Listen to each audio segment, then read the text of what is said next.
everyone he meets, he stays a stranger. With every move he makes, another chance he takes. Odds are he won't live to see tomorrow. Secret agent man, secret agent man, they've given you a number and taken away your name. Beware of pretty faces that you find. A pretty face can hide an evil mind. Oh, be careful what you say, or you'll give yourself away. Odds are you won't live to see tomorrow.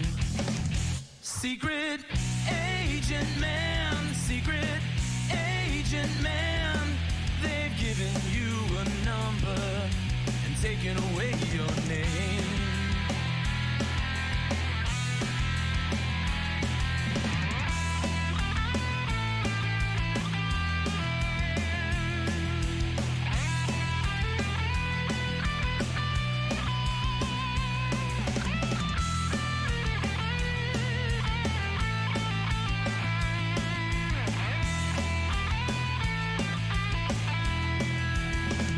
Secret agent man, secret agent man, they've given you a number and taken away your name.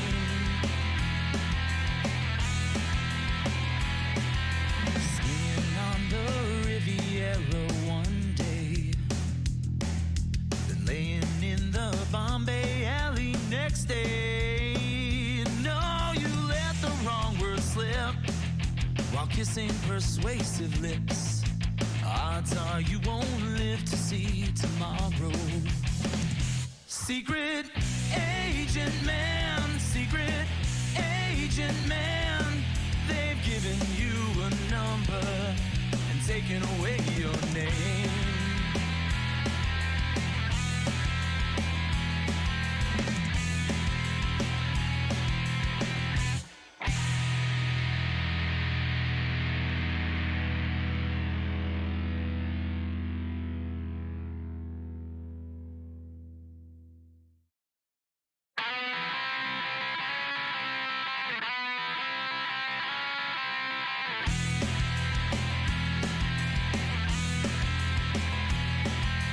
There's a man who leads a life of danger. To everyone he meets, he stays a stranger.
Hello everybody, let's hope I'm centered here.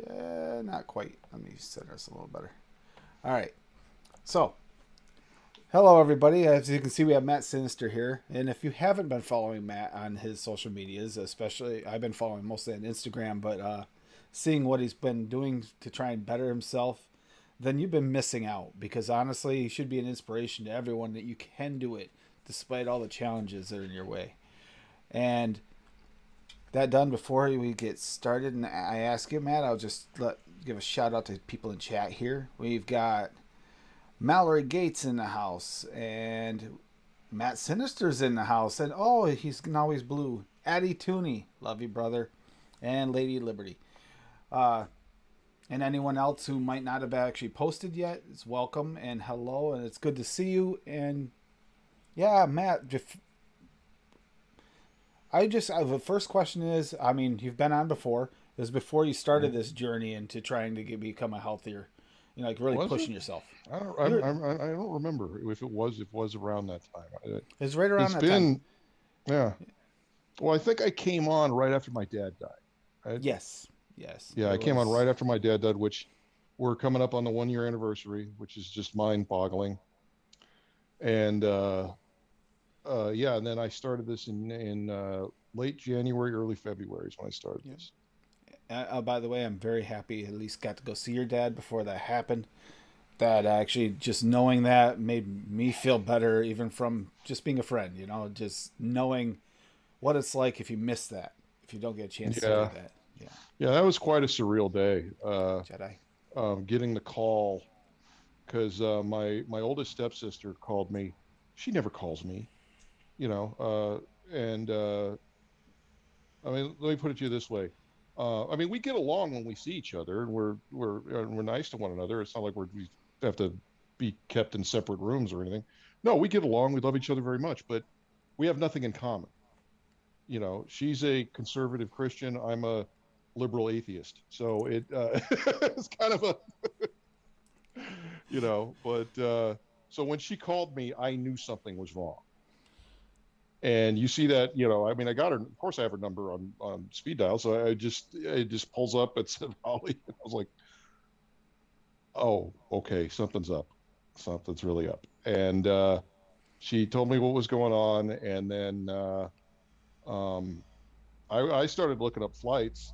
And then my uncle called me, my dad's youngest brother, his only remaining brother.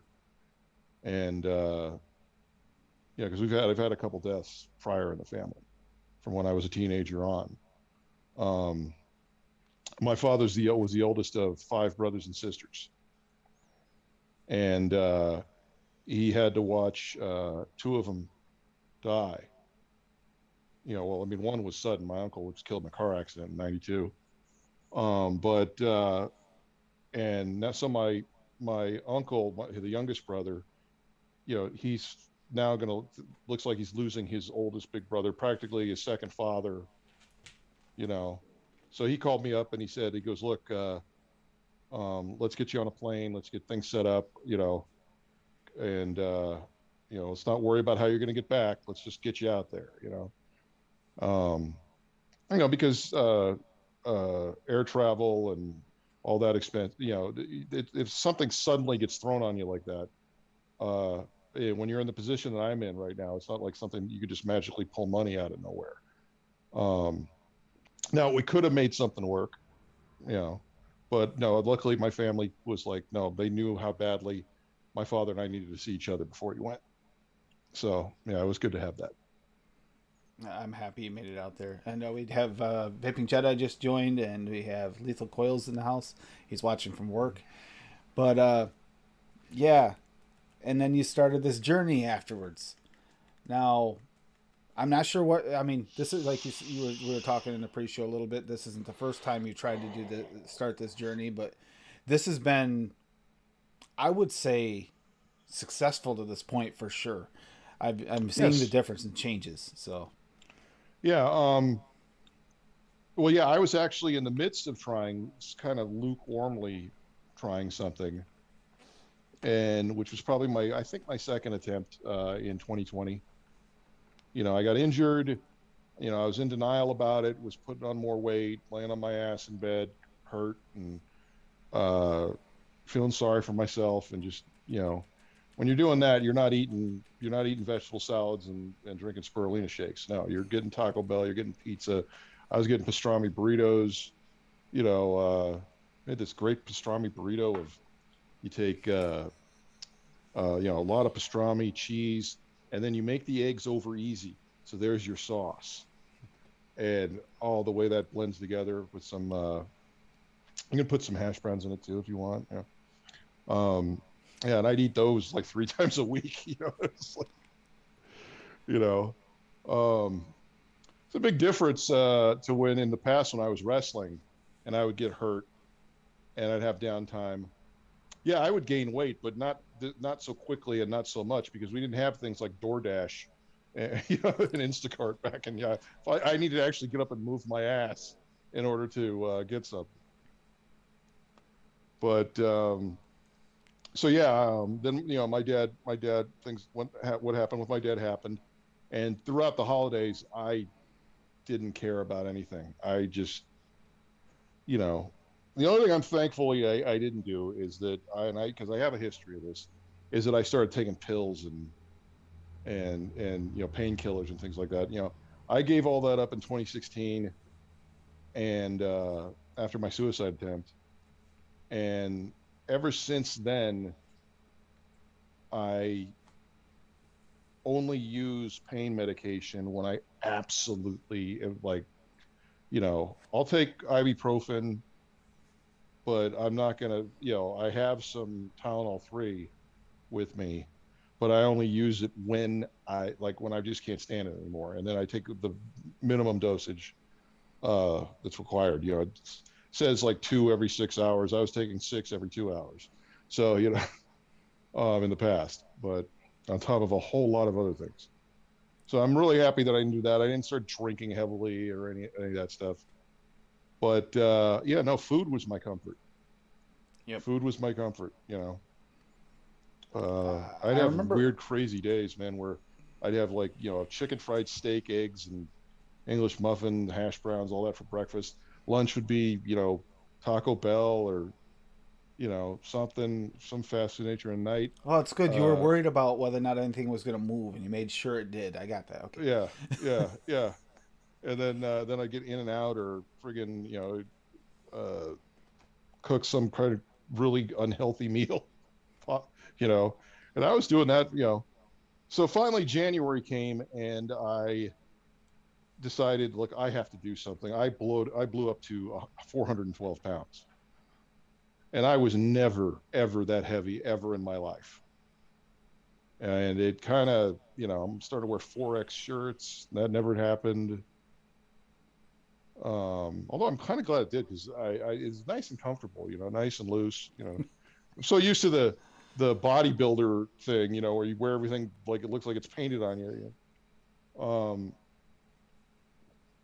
I mean, I remember in past journeys when I was a 3X and I would lose weight. As soon as I could fit into a 2X, I would put it on, even though I was looking like, that shirt was holding on for dear life. Going, ah, but so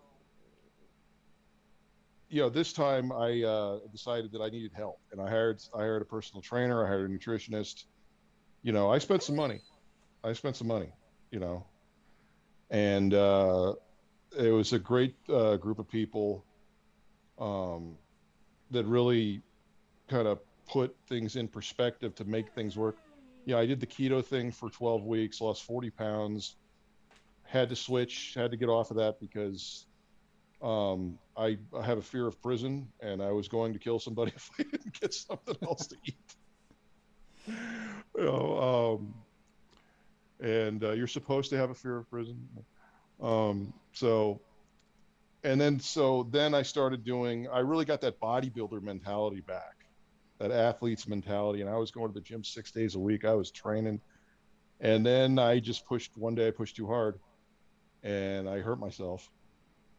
Um, I didn't like worsen my back injury. It was an injury in my um, shoulder um, from training, and I mean that's healed up now, but it wasn't terrible. I didn't like tear anything or anything. I just pulled the muscle really bad. The strain was really strained, and so I had to at that point um, decide whether or not what I was going to do. And then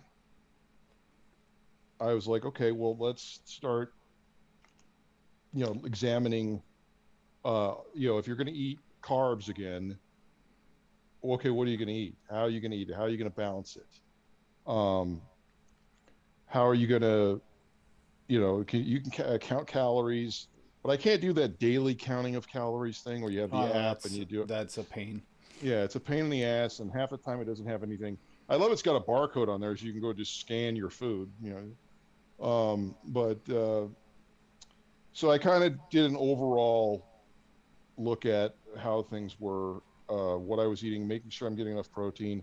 I did realize there were a few things that I was low on. I was low on omega sixes, and plenty of omega threes, low on omega sixes, and I wasn't getting enough fiber. Not enough fiber and not enough. Um, oh Jesus, I'm feel real dumb right now. What is it? It's in a banana. Potassium. Potassium. Potassium. Yes, thank you. Thank you for watching me. Which will which will Thank you. also cause Um, issues like tensing of your muscles that might have been led yes. to your shoulder. Yeah. So, excuse me. I started doing that. I started taking a omega 3, 6, and 9 supplement on top of taking a multivitamin, but not just any multivitamin, not just like something that you go and buy at the store that's chalk. That's been, yeah. I mean, look at, if you get something from the grocery store that just like multivitamin or whatever, when you get to the bottom of the bottle, look at the bottom of the bottle. It's filled with powder, basically chalk, because all that stuff has been pulverized with heat. And so it's not anywhere near as dense as, a raw multivitamin, something that's made into a capsule. And, you know, I mean, there's no substitute for the real thing. Getting your, and this is something I've known for a while. I wish I had known it when I had cancer. But that's a much different story. But that the best substitute is raw vegetables, raw fruits and Yep. vegetables, and more vegetables and fruits. And but not only just as people, but especially as Americans, we are not going to eat the amount of and the variety of vegetables that is required. So you take supplements, you juice. That's a big proponent of juicing raw vegetables and fruits. Um, and so, but it's also, I got to make sure that I'm still holding myself accountable to this, and I'm still not perfect at it. Consistency, the consistency of, okay, this is what I'm having for breakfast. This is what I'm having before my workout. This is what I'm having post workout. This is what I'm having for lunch. This is what I'm having for dinner. Am I having dessert tonight? Well, most of these nights, no. So I created a system for myself, and only for myself, to where I'm trying to make sure balance is the real key. It's not just nutrition; it's the balance of that nutrition, of those calories, of those proteins and fats and carbs and phytochemicals. And probably just said a word there that most people have never heard. Uh, but and for the longest time, I'd never heard it. But I mean, look at the ingredients on something. Yep. I guarantee you cannot pronounce a lot of those. You know, um, but I created a system to where, you know, I'm trying to be consistent. I also have dinner nights with the family where I cook dinner. And I'm cooking something that we're all going to eat.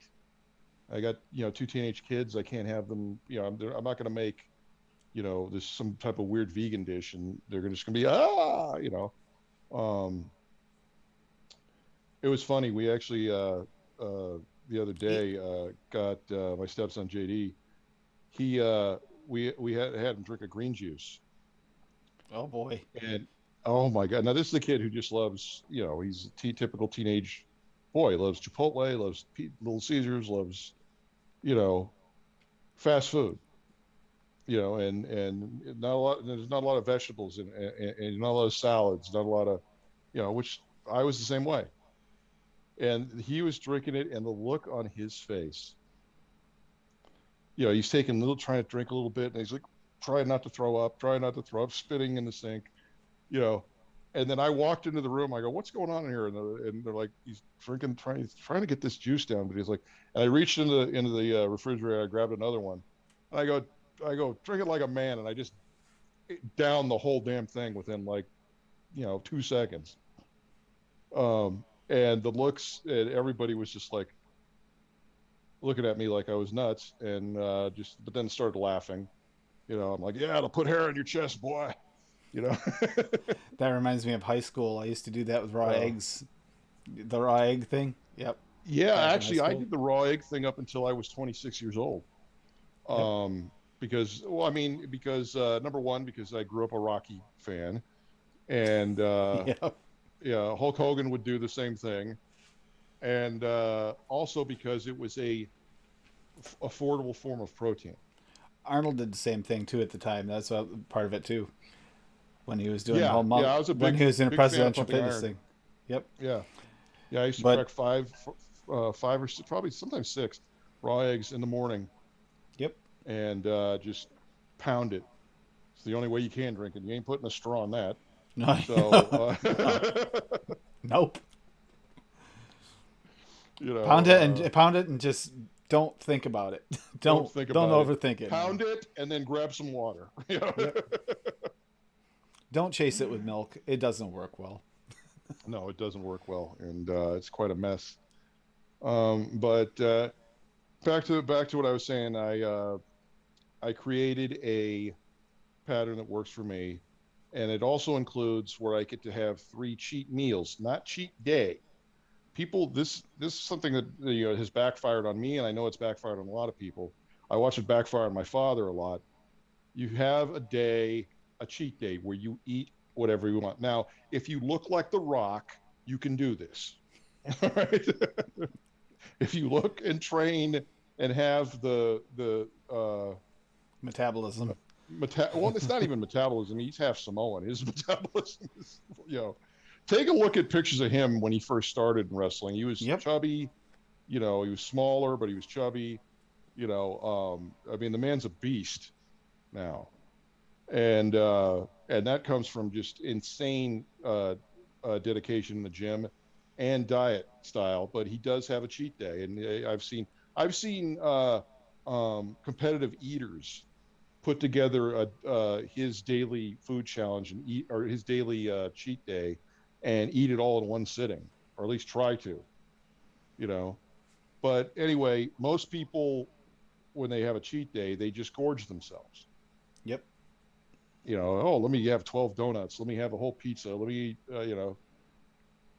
not all, but most people. Or they eat a high amount of calories. Like they'll have four or five, they'll eat 4 or 5 times a day. And the calories in those meals are like really high. And there's no nutrition at all throughout the day. So what I designed was, instead of having a cheat day where I do that, I have a cheat meals, one in the middle of the week and 2 on the weekends.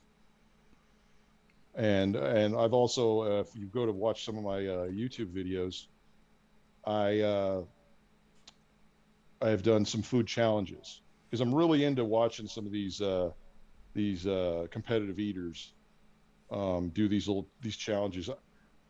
Now, I don't have any aspirations to do anything like that, but it is fun to get something that I know I could try. I could probably handle. I did try to do a whole pizza, um, what was it, an 18-inch pizza, and pepperoni pizza, and I got down to the last slice and a half, and I could not continue, which really sucks when you're that close. It wasn't because felt like I was going to throw up, or I couldn't get any more down. It's because by that point the pizza had gotten cold, stale, and that I do not like cold pizza. Like if I get up, if there's ever like a day where you get up in the morning and have leftover pizza for breakfast, I put that shit in the microwave. I'm not eating cold pizza. Same thing. I don't eat cold spaghetti. I do like cold fried chicken though. Meh. So I'm doing these you know midweek cheat meal, a usually like a Friday or a Saturday night, or a Saturday and a Sunday. And I can't see what's going on in the chat, so you got to let me Yeah. know. Joy Chesney said Mallory said Joey Chestney ate 76 hot dogs in 10 minutes. It's unreal. And Yeah, no, I would never do anything like that. I mean, close. and I And think it's that gross too. They dunk it you in the may, water. They do all that. You know. oh yeah, but you actually made a good point too. Not only that, but by having the two cheap meals on the weekend, so if your family's around on the weekend or whatever, you go out to dinner, that allows you some freedom for your weekend to actually spend time and not have to focus so much. Yes, you Yeah, don't have to yeah. worry about that. And you can also, what you can do if you really want to is I'm on a diet of, on workout days 3,000 no more than 3,000 calories, on non-workout days no more than 2,500. That sounds And it's reasonable. Yep. yeah, and I'm 6'1", and currently I weigh 338 pounds. Wow, you've So lost like a whole person. yeah, but I um I need water. Time to You lost hydrate. a you lost Hydrohomies. a whole person in a year. That's super impressive. It hasn't Actually, even been a year yet. It hasn't even been a no, year it yet. hasn't even been a year, and you've already It's lost been like a 10 person. months. Been almost 10 months.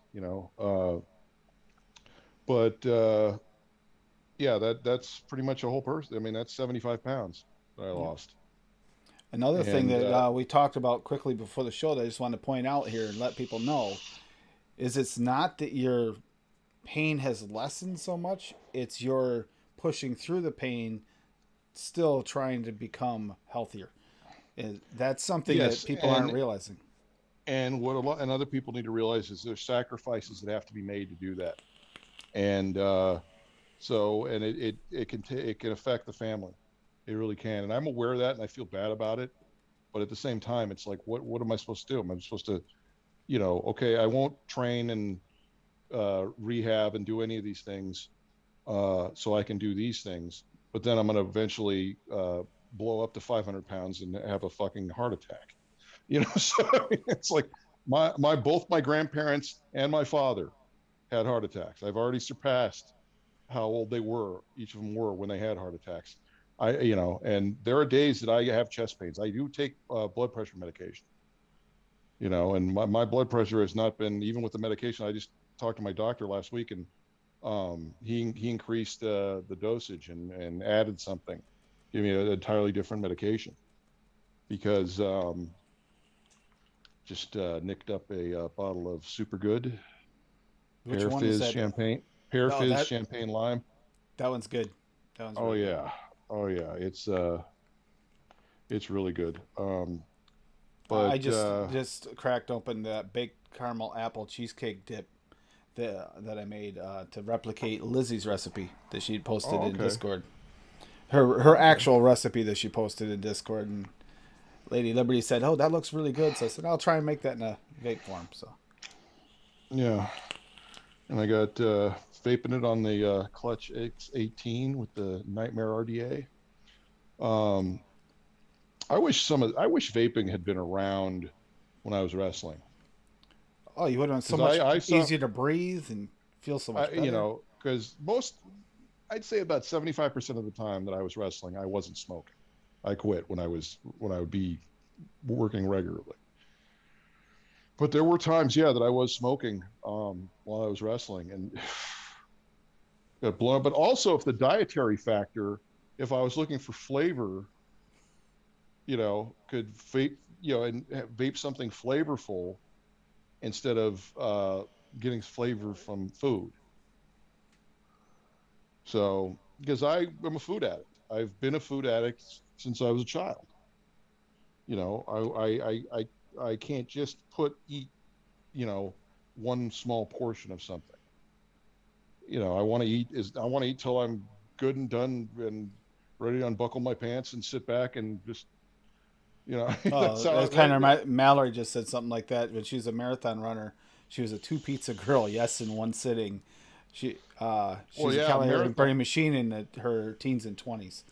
And hi, Matthew. Matthew Welch is in the house. So Um, Yeah, how is your sodium intake too? By the way, that's just something I just was thinking of because I mean I know that can be a big factor when you start working out. I mean, you want enough sodium to be able to sweat properly, but you don't want too much so it'll affect your. well, the key to that is hydration. Yep, The key to that exactly. is hydration. Now, when I started this, you got to remember, I weighed just over 400 pounds. So that is 200. In order to keep your, a lot of people don't want to accept this, but this is something I also wanted to touch on that just kind of bugs the hell out of me when it comes to, as vapors and as advocates for vaping, we are constantly screaming about the science, the science, the science. Yet when it comes to food, people refuse to accept the science behind these things. Like, well, I know me, and I need to do this. No, you don't know. This is what is a fact. All right. And stop telling me you did research. You didn't do clinical trials. You didn't pass information back and forth between other people in your field. You went on the internet and Googled something that already supported your already biased opinion about it. It made you feel good when you read it, so you went with it. I mean, but of course, everything on the internet is real. That's, as someone once told me, that's what Abraham Lincoln said. Yeah. Mallory said she's on her opening her stash of peanut butter pecan pie juices for Matt. She's getting really close to the real pecan pie flavor, and that's another thing. This one's gonna need a little tweaking to be perfect too. It takes a little tweaking when you start into the DIY, but yeah, you're right. I was actually guilty of this. Like you were saying, hydration. I never drank much unless it was like soda or something like that. I did Oh not yeah. hydrate well when I was younger, and that actually is what helped lead me that and sugars, or what led me to my heart stent when I had my heart stent put in, my Uh-huh. heart issue. Is because one, I didn't hydrate enough, and two, sugars actually in my family because it's when we're younger, it's sugars that turn into that hardening of the arteries for me. It's not the fats. So the fats, I was actually pushed toward the fats, but it depends on what nutritionist you talk to too. The ones that actually paid attention to it and my cardiologists were the ones that told me fats are not your problem. You don't have to worry about them as much. Stay away from the sugars. So, yeah. And I also got a blood test done by a naturopathic doctor, and who would who and naturopathic doctors have gone to medical school. Overwhelming majority of them were in some field within the Mm. current medical system, and were disgusted by it and decided to go to the natural route of things. So they are real doctors. Okay, a lot of people say, oh, they're just calling themselves doctors. I mean, believe me, they're more they are doctors. And I went and got a blood test to find out what foods could potentially my body could be sensitive to that are causing the buildup of antibodies, essentially water. And I am guilty of still not 100% following that because, again, I don't want to live on spirulina shakes and vegetable salads. So especially now that I'm not an athlete anymore, I'm not a wrestler anymore. I was a wrestler. I was an athlete. I wasn't a great athlete. I was a good athlete, but I wasn't a great athlete. I was a great athlete. I'd be on television every week right now if I was a great athlete.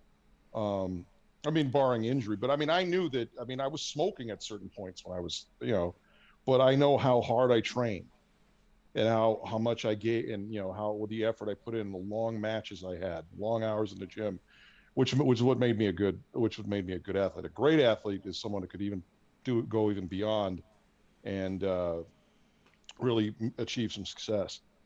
But and I had a small amount of success. I didn't have a great amount of success, but as I've said before, I got to do something that I always wanted to do since I was 10 years old.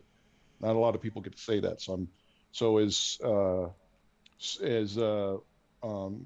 small of the success I had in my wrestling career, it was still a success, and it was still mine, and it was still something that I enjoyed and I loved.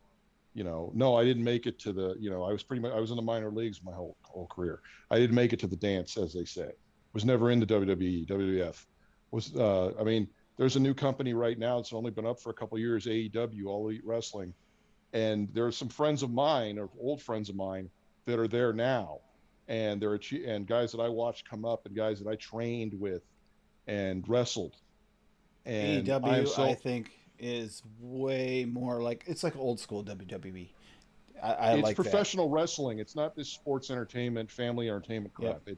It's pro Um, wrestling. Mallory did ask a question, and I do know I kind of know the answer to, but I'm gonna let you field it. Anywhere they can catch you in some of your wrestling action. Go to my YouTube channel. It's got some of my old matches on there. Yep. Yeah, just go to my YouTube channel. It's got um because my YouTube channel isn't new. My TikTok and Instagram, especially TikTok, is new. Especially being public. But YouTube I've had around for a while as far as having my own channel. I didn't do anything to promote or anything. I just kind of had my own deal. But you can go on there. You can see some of my old matches from 99, 2000, 2001. I think I got like 6 or 7 matches on there. Mm-hmm. Because you got to remember, I had all this stuff on VHS. So, and like Yeah. 4th generation VHS. So I was able to transfer it to DVD and then upload it into onto a USB file and then get it into. But there's also one of my early stand-up specials. It wasn't a special. I felt special, but it was a special. Just be a. It was a stand-up gig that I had in Hollywood, a place called the M Bar. It was one of my first stand-up gigs, and that's on there. And the only reason there's not other ones on there is because they wouldn't let you record. You know, I did like 12 appearances at the Comedy Store, and I was never able to record it because they're really strict on that stuff. They don't want anybody filming. You know, you pull your cell phone out, they'll kick you out.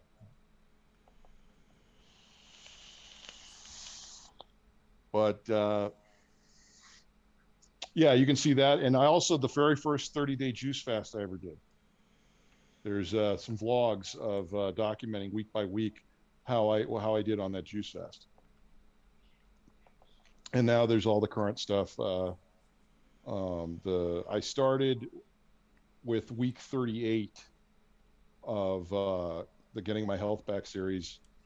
That's on YouTube, but you can find weeks 1 through 37 on TikTok and Instagram. Yep. Let me see. I think. Nope, it's going to do the same thing. Never mind. I'm trying to fix that. It did that. You know, remember how I told you that I didn't think it was separating them? It didn't. So I'm working on that right now. But, yeah, I actually had asked that same question before, Mallory, from Matt. That's the only reason I knew the answer, actually, is because we had this discussion before, because I was interested in seeing some of his old matches as well. Yeah, and it's really fun and you got to understand when you're going to watch, if you watch these matches, it's not HD quality. Okay, it's like I said, it's 4th generation from a VHS. And also back then we didn't have rotating cameras. There weren't smartphones didn't exist. So you set up the camera in the corner on a tripod, and it mostly focused on the ring. You could not see most of the crowd.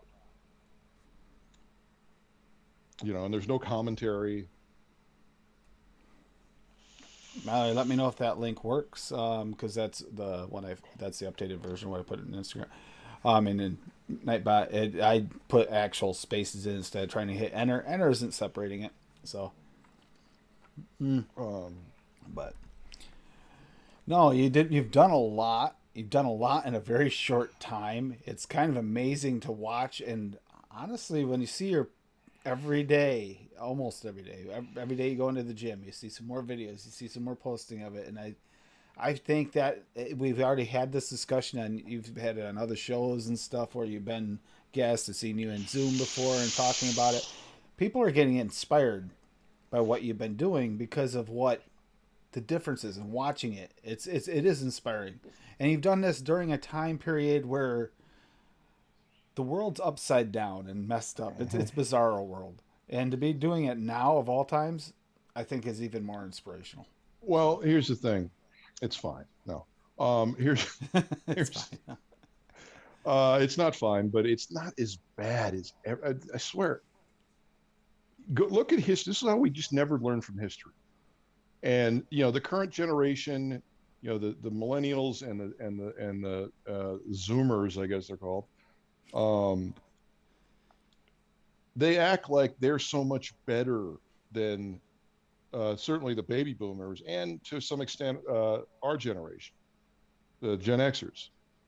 And no, we're all the same. We're really all the same, and actually, it's gotten worse in some cases because you know there's such a. I mean, you look at all the woke stuff that's going on, and the cancel culture and the political correctness. I mean, it's jumped beyond political correctness to the people are redefining words, and all of a sudden hate speech has become, well, I don't like that. So that's all of a sudden hate One of the speech. things that really comes up for me is that Mr. Potato Head debacle. It's like they have a Mr. and a Mrs. Potato Head. It's a gender neutral toy you can change by changing the parts.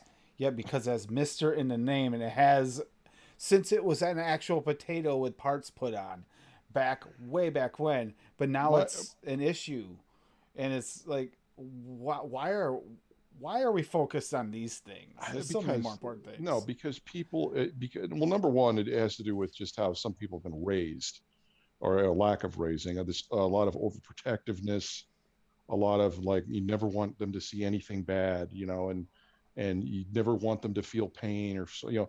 It's part of growing up. It's part of growing. Yeah, you don't want them feeling pain in the sense somebody getting the shit beat out of them by with a spatula on a daily basis or a belt or one of these things. But I mean, my grandfather fought the Japanese in World War II when he was 18 years old. Yep. Okay, 19 years old. And now, if a kid sees a Trump um, poster or a Trump 2024 20 whatever, they all of a sudden start crying and get offended. They're scared. They're like, oh, there's bad people here. I'm like, that kid does need to get beat in the head with a What do you spatula. think? Do you think that if they truly open it up, I mean, not just half open it, little touches of it here and there, do you think the Attitude Era would be accepted in today's society? No, it wouldn't. And I don't, even if it would be, I don't want to go back to that.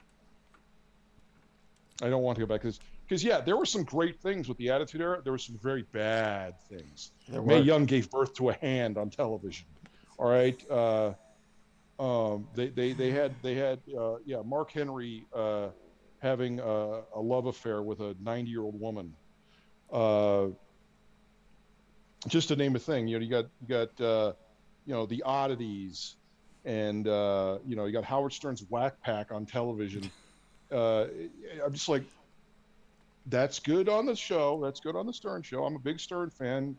You know, I always said I come from the the Church of George Carlin, presided over by the Reverend Sam Kinison, uh, broadcast by Howard Stern, and Eddie Murphy, Richard Pryor were in the choir. You know, and so it's not about that. Oh, that's terrible. What's no? I still listen to Howard Stern to this day, but it didn't belong in professional And wrestling. no, no. I did like, And even however, Howard like was saying that. Even Howard on the air at the time was going, "What are you doing?" I did like DX in the stick it to the man whole thing. Now that part of the Attitude Era, I kind of missed that. Yes, But DX, Stone Cold Steve Austin, The yep. Rock, but you also had some amazing quality of matches. Oh yeah, you did. And now you're seeing that in AEW. You know, Yep. you got. I just watched something last night on AEW Rampage where they had CM Punk, who's come back, which you see I got a shirt on here. I was a huge CM Punk fan for even before he was in the WWE, and I'd always hoped when he was on the Indies too that I'd ever get a chance to wrestle him, but the time period was just a little. By the time I went down was when he was getting started, when he was a few years into the business, but you could already tell. Same thing with Bryan Danielson. I met him and when I say met him, I shook his hand backstage at the show, and that was pretty, and said hello to him. That's about it. That's my, he wouldn't even remember that. But he was a skinny, scrawny guy that just looked like he had no personality whatsoever. And now you look at him, but he's not only has he got the personality, he can go out there and he's one of the best wrestlers in the world. But last night on AEW Rampage, they had this pull apart between CM Punk and this wrestler named Eddie Kingston. And it was to the point where, I mean, the fans were eating it up. They were eating it up. And I remember, like, I was watching it with my fiance, and she was looking at Eddie Kingston like she was worried about CM Punk. She was like, I think that guy's a psychopath. He's going to beat me. So so that right there show you it's more believable again. Yep. The fans know it's a work. That cat's been out of the bag forever, right? We're not going back to the days of trying to kayfabe and keep the business protected. That's just not going to happen. That's gone, and we need to let it go. At the same token, just because they know it's a work doesn't mean you have to throw it in their face. You still want it to be believable. You still want it to be violent, because that's what a fight is. It's violence. Yep. And it's basically modern day gladiators is the whole purpose, yes. Except for it's staged gladiators for the most part. But it's not that they're not putting their bodies at risk, because that, as you can attest to, that part is not fake. You and really are putting your body to at walk. risk. At least, and I could still walk. Ask a number. There's actually a couple different wrestlers. A lot of them have passed on, but ask Draj, ask Darren Drozdov, ask him. Dynamite Kid passed away not too long ago. He was wheelchair bound. And it's just because, and this is what unfortunately I'm seeing this possibility with certain guys now, especially in AEW, that are doing, it's great, but it's overkill. I almost want to keep put a little number on a clock on the screen, little counter of how many super kicks you see in a match. And these guys are not pulling back. They're just boom, and these knee strikes and these suplexes on the back of the head. And it's actual contact. And yes, these are, like there used to be. Now in WWE, you see complete misses, like by feet, and it's like they fall over. It's like, whoa, okay. Yeah, I know, because that's a whole other story.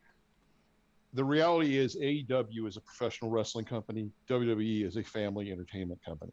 Yep. Which is why I think WWE would fit in with Disney just perfectly. And there's rumors of that going on right now, that they're gearing up the company to be eventually sold, and Disney is the most likely buyer. Well, that might make a lot of sense, because this year we were just going over and saw a post the other day of just the wrestlers that have been released this year. And there's some pretty major players that have been released within the past year from WWE.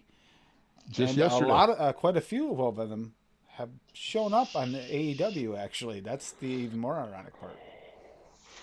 Well, you want to talk about, just dumb ideas and giving and losing. Like, AEW has gotten a hold of some guys, particularly a guy named Adam Cole. Yep. And he was working in WWE and NXT for 4 years. And their idea with him, they offered him $1 million contract, guaranteed $1 million, although it's not really guaranteed because they can release you after 90 days. That's what people say. I signed a 5-year contract. No, you signed a 3-month contract that rolls over. 3-month contract. Every 3 months it rolls over. Yep. Yeah.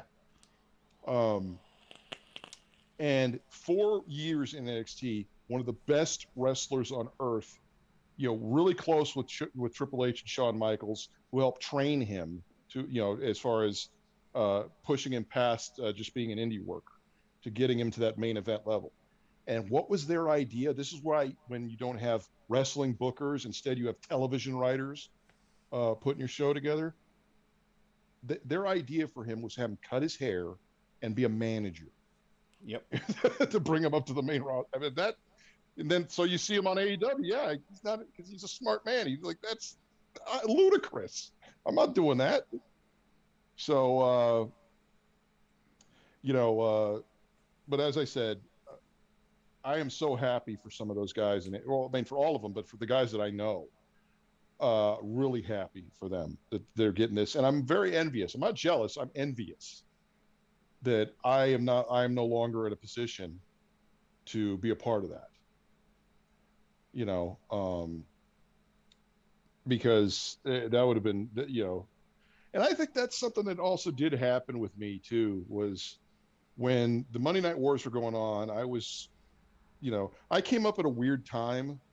Like when I got into wrestling was when the last days where all the territories died, and there was pretty much just WWF and WCW, and there was nothing. There was not a little places to go to work. There'd be these little indie shows here and there, and then the Monday Night Wars kicked off, and things get into high gear, and there was wrestling all over the place. ECW, uh, indie shows were just blowing up all over the place. And at that point, I was like 3 or 4 years into the business, and I, I kind of shut down a little bit and was burned out, because trying for so long, for a number of years trying and not having any success.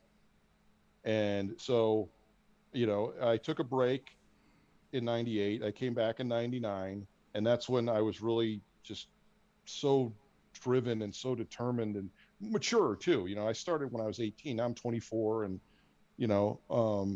I'd lived a life as an adult for a little while, and so I was really determined and really just putting in the hours and the effort. And what happened eventually was then WCW went out of business. Monday Night Wars ended.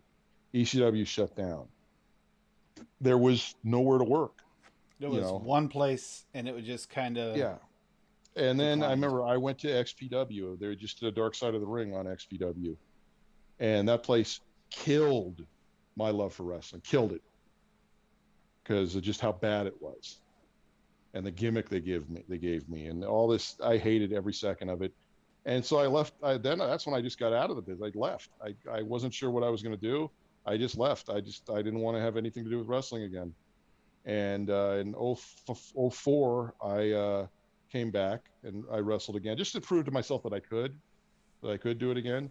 And TNA had started, now Impact, that had gotten started. So I started seeing a little bit of, but then unfortunately I got hurt, and then I got diagnosed with cancer. So, and that was the end of it. But, so the timing is everything. And sometimes it's just right place, right time. And it's unfortunate for me that I'm unable to participate in wrestling anymore, and like I said, have that come up with an opportunity to go to AEW and do all the things that I dreamed about, even at an older age, still do it. But but now it is what it is, and I've completely accepted that and moved on from that in my life. But I am very happy. Like I said, that's why I said I'm envious. I'm not jealous. If I was jealous, I wouldn't be happy. But you also are a fighter. You are a survivor of both suicide attempt and a survivor of cancer. I mean, you think about this. This is something. Hey, the people even on the roster. Not all. I mean, there are people on the roster that went through some pretty serious trials, but you went through some serious trials, and you're still here. And in the past year, you've worked to fight your way back into being a healthier you. Now that's something to do, especially when you're pushing through the pain and the pain didn't go away. You're just got worse in some cases. Yeah, it's not only am I dealing with the pain, the physical pain of the injury, and dealing with the disability, but now I'm dealing with the pain of training again, and combine that soreness and that pain that you have after a good workout, especially the next day or two. The leg day, the day 2 after leg day. Oh my God. Yeah, it's the second day. The second day when it really sets in, and it's like, ow. Yeah. That's when you're looking like you're going to fall over half the time when you're walking. When I did the muscles give. I did that wood earlier. Did cutting all the logs and trees and stuff, and then moving all the wood the other day, and it wasn't the first day back after. It's sore. But the second day, I could hardly move my arm. Yeah. It was rough. Yeah. So I Hi, Emily. am in a lot of, I'm dealing with a lot of pain. And as I said before, I kind of have to pick and choose what I do each day. It's like, okay, today's a workout day. I get up every morning. I take the kids to school. Then I have a couple hours to myself. Sometimes I try to get some more sleep in because I have sleeping's, if you're not getting enough rest, it really affects your body. And I Oh have a yeah. real difficult time sleeping. Um, Largely because I'm not very active, you know, and it's because I'm not working all day and then doing stuff in the evening and all that. Um, so I only need to get 2 or 3 hours of sleep to where my body's feeling rested, but I'm not rested. My mind isn't rested enough. My but my body just wakes up, and then I need a few more hours before I'm able to try and get another hour or two of sleep. And there's some people that thrive off that. They can sleep, 2 or 3 hours at this time, 2 or 3 hours at that time, and then but they get 8 hours of actual sleep in. It's just broken up throughout the day, and they're able Uh, to function quite well. I am not one of those people. I especially as I've gotten older. Not only do I need not only would it be great to get 8 hours of sleep at night, I also like to get a mid afternoon nap. And naps are wonderful. How about the with the working out and stuff? Do you find yourself sleeping a little bit better though, even if you're sleeping a little more solid No, on the workout days? No no, no, not pain. at all. Because of the pain. Yeah, Yeah. because of the pain, and because the every year I get older, I have to pee more. And Well, it's not just so that, but you did say about hydration. You've been working on your hydration, so that's hydration, and yeah. yeah, and I never got to finish that point that uh, when you weigh 400 pounds, you have to drink 200 fluid ounces of water a day to stay properly hydrated, and that's only if that's all you drink. If I have anything caffeinated or with sugar, like if you drink an 8 ounce cup of coffee in the morning and a 40 ounce soda, then you have to drink another 48 ounces of water to balance out your Offset that. Yep. hydration.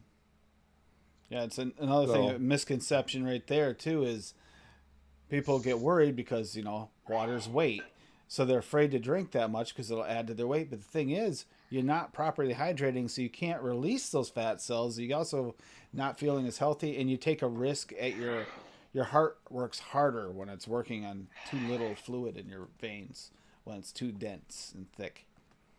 well, think of it this way. Think of it as a plumbing system. Mm-hmm. If you're not if there's no water moving through, it's not going to push out the waste. Um, if we didn't put water in our toilets, it would be a big problem. So Yeah, you gotta to flush that waste out and to flood, but you have to have enough. It has to be proper. It has to be balanced. And if you don't do it, then that's what's a lot. You're gonna and like you said earlier about salts and you got things that are holding things into place and building things up. If you're drinking the right amount of water and keeping your body hydrated, it's going to keep those pipes going and keep things moving. I mean, it's not the only thing. And metabolism plays into a factor. Genetics play into a factor of it. Heart rate, keeping your heart rate at a good level. You know, it, that can have a lot it, to do with how well you're hydrated. It really does. yes, yes, And as a wrestler in high school, we used to be able to. I'd jump weight classes by drinking a bunch of fluids, and I'd drop weight classes by dehydrating myself too much. And that was a common thing to jump your weight classes around. And that was probably one of the worst things we ever could have done for ourselves, and to teach yourself as a teenager is, yeah, this is what you know. That's bad for you. It's not yeah. good for you. So I learned the wrong way by doing what I needed to do in order to be competitive at the time. So sometimes when you're trying to be competitive in that aspect, you're not always doing the healthy thing for your body. No, you're not. And it really amazes me, like what I've learned because when I go back to my, and this affected my athletics, and affected my wrestling career, was back then I didn't eat vegetables. I didn't eat, I'd have an apple once in a while. That's what my food eats. That's what my food eats. Yeah, you know, um, I ate, I thought everything was about protein and carbs and fats. I wasn't looking at the nutrition. I wasn't looking at am I getting the right amount of vitamins? Oh, I'll take a multivitamin. It should be fine. You know, um, am I getting enough this? No, I'll just take this from GNC. You're fine. You know, and I truly believe that's why I let myself, my body became susceptible to cancer because my body wasn't healthy. And laying in a tanning bed uh, for 10 years is going to could Yeah, potentially yeah. A cause a lot of problem. cancers are caused by antagonizing your cells Hmm. repeatedly by doing something wrong to them. That's actually the irritation is what causes the cancer to form. It's a mutation of your cells. And Yes. I had an issue with wrestling. I was on a strictly lean protein diet, and I wound up getting so sick I started throwing up blood one day at practice. And it turns out is because I was going too extreme with that diet, and my body needed sugars, and that's when I found out I had low blood sugar issues as well. And that's one of the reasons why, for me, sweets was never really a big thing, but yet it's also what triggered my eventual diabetes, is because of that Oh yeah. whole sugar issue. Yeah. So be careful what you do. Even as soon as you can, try to become healthier in your lifestyle, especially your eating habits, and be more well balanced, kind of like Matt's doing, is a great way of going about it. Because going extreme, even if you're trying to be healthy, can tend to shock your body. It can actually leave you Hmm. susceptible to possibilities of illness, or, like Matt said, cancer could be a possibility if you're stressing your body out too much. Yeah, So, I am a true believer in that, and there's science that supports it. And like I yep. said, I'm always baffled by in the vaping community, and I've seen this when we're screaming all the time about telling politicians to look at the science, look at the science of vaping, look at the science in dieting, look at the science in nutrition, look at the science in lifestyle. Okay, these are things that have been studied a lot longer than they've studied vaping, and hydration is a fact, nutrition is a fact. Uh, Keeping your eating healthy and keeping your body not only properly hydrated, properly nourished.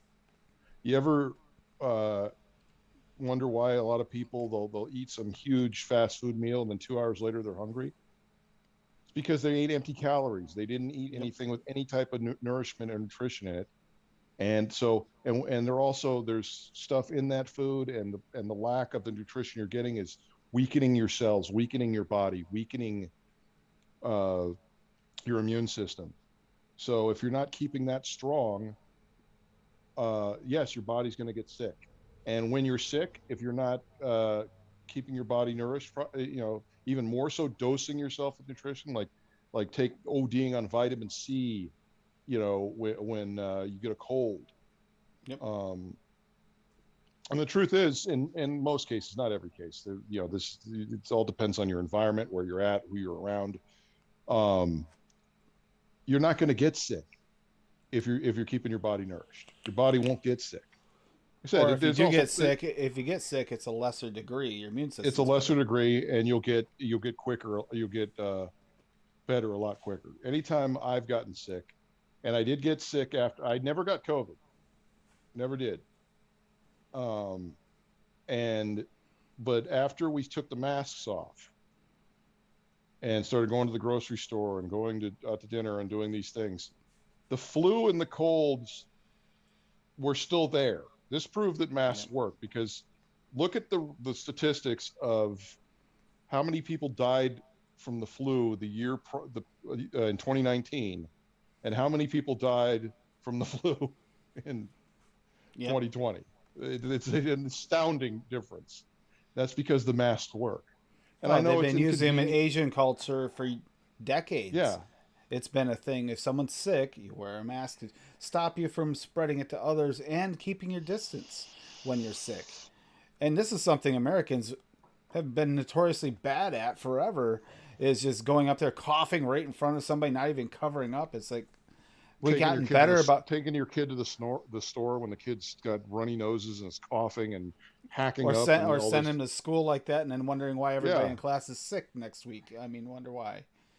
yeah. And it just has to do with this stubbornness in people. Yeah, it's almost inhuman, the stubbornness. It gets to the point of like, this is, are you going to debate gravity with me next? But then again, we have flat earthers. Yeah. So, Well, here's another thing I'm a strong advocate of, and you kind of touched on this a little bit in your like personal stories and stories of those in your family or friends that have went through things, or people that have told you their stories about the way that, like, for one, vaping has helped their increase their yeah, health. That is a science that can't be denied. The same as it goes for you in the past year. If you want to know whether or not, this type of balancing diet works and exercising works, you're living proof. See, yeah. And the that, only that thing I that's could say, the only thing I could say about that is like, I am never satisfied. I don't, everyone tells me like they see the differences. They see the differences in my face. They see it. I don't, I don't see it. I am my own worst critic. I look at myself and I'm just like, I'm not, it's not happy. It's not pleasing, you know? I don't care about the whole dad bod craze. I don't fucking like it. All right. I used to, I used to be built like a brick shithouse. All right. And I yeah. mean, that fluctuated over, I never had 6 pack abs. I had one giant ab. All right. um, there were times I had a 3 pack. I had like some abs up here and one big ab down here. Um, so I was always a big dude, but um, there was plenty of times, especially in the prime of my wrestling career, when I was pretty yoked, and I had incredible flexibility and endurance, And strength. I've seen and that in the strength. matches you have there. That if anybody's checks them out, you can see the strength that you had back Yeah, then. but I always wore the singlet, and half the time I wore a shirt because I was never, even when I was looking good, I was never happy with myself ever, Self unless conscious. unless I looked like Arnold did in Commando. I did not. Oh, what? That's one of my favorite movies by him, and it's very much overlooked by so many people. Just watching him carry that log through the woods, it's like, dude. Yeah, yeah. I was joking with my mother on the phone the other day about. I go, why can't I just? They develop a technology where I can walk into a booth and I get shot with lasers, and I walk out and I look like Arnold did in Commando, and my mother's like, "Oh my God, him in Commando, that scene on the beach when he's in his under." I'm like, "Mom, I don't need to hear you talk about it." Th- Um, Thanks for making she's it into a just, nightmare, Mom. Yep, yeah, thank you. she's like, "Oh my God, yummy," and I'm like, "Ah, You just you ruined know, my fantasy. just thank you. I'm not going to be eating dinner tonight, thank you." But So uh, that's just it. Yeah, I mean, for Matt, apparently calling his mom on a day when he's thinking about cheating really bad, he just calls his mom. He's not hungry anymore. yeah, yeah. Tell me how you feel about Arnold in his underwear on a beach in Commando. I'm not going to eat Taco Bell now. No. But yeah, I wish that could be a thing. You watch Star Trek and you think, oh yeah, they can do all these things, but Picard was bald, so I guess they didn't progress as far as they wanted to in medical technology. No, if you watch Spaceballs, you might come out with your head on backwards. So I mean, your ass on Yes, backwards, whatever. Yeah. yeah. But then you could look down and go, why didn't somebody tell me my ass was so big? Spaceballs has one of my all-time favorite lines in it is where they run into the security guards. They took their uniforms, and they're like, "Those are the guys that stole our uniforms." And the other guy goes and beat the shit out of us too. I love that. Oh, it's such honesty.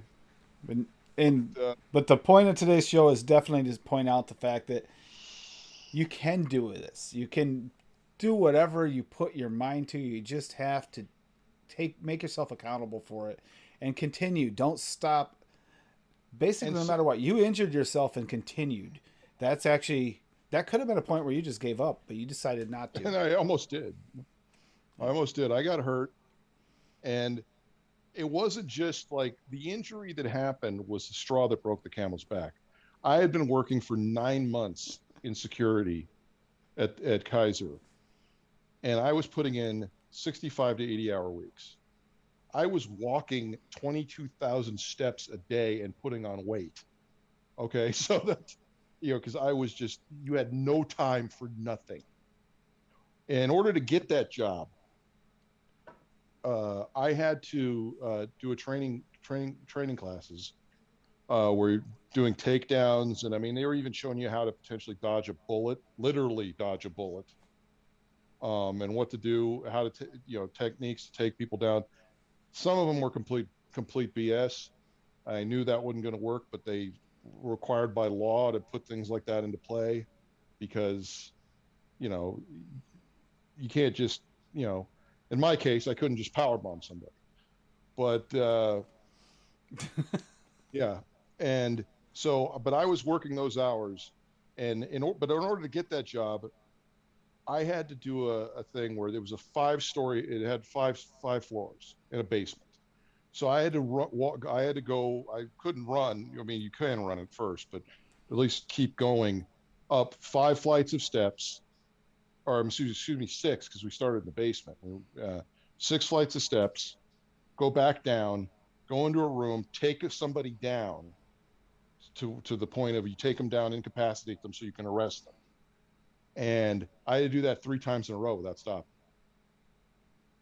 And I, at the time, I weighed 285 pounds, 290 pounds. By the time I got through 9 months of that job, when the injury happened, I was up. I had put on 100 pounds. Because all you're doing, you get up, head to work, drive through on the way to work. You're at work, DoorDash or something at work. On the way home, drive through on the way home, and you're snacking here and there throughout the day.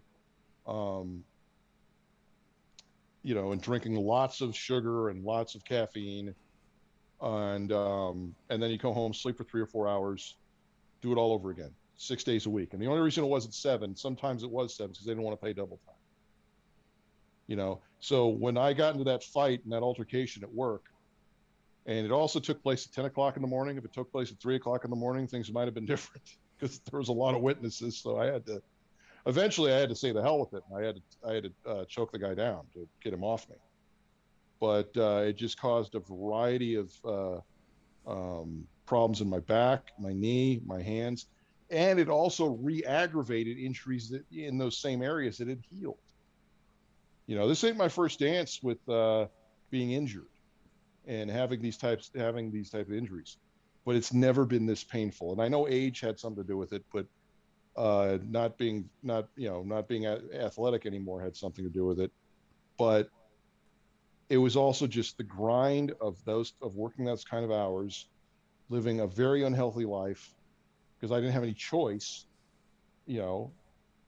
and then you get into this altercation and you get hurt, and I got so depressed, and like I said, I put on 100 pounds, and I put on another 25, 30 pounds while I was at home crying myself to sleep at night, and not knowing what was going to happen. I worked my way up into this position to where I was in a managerial position. I was making really good money.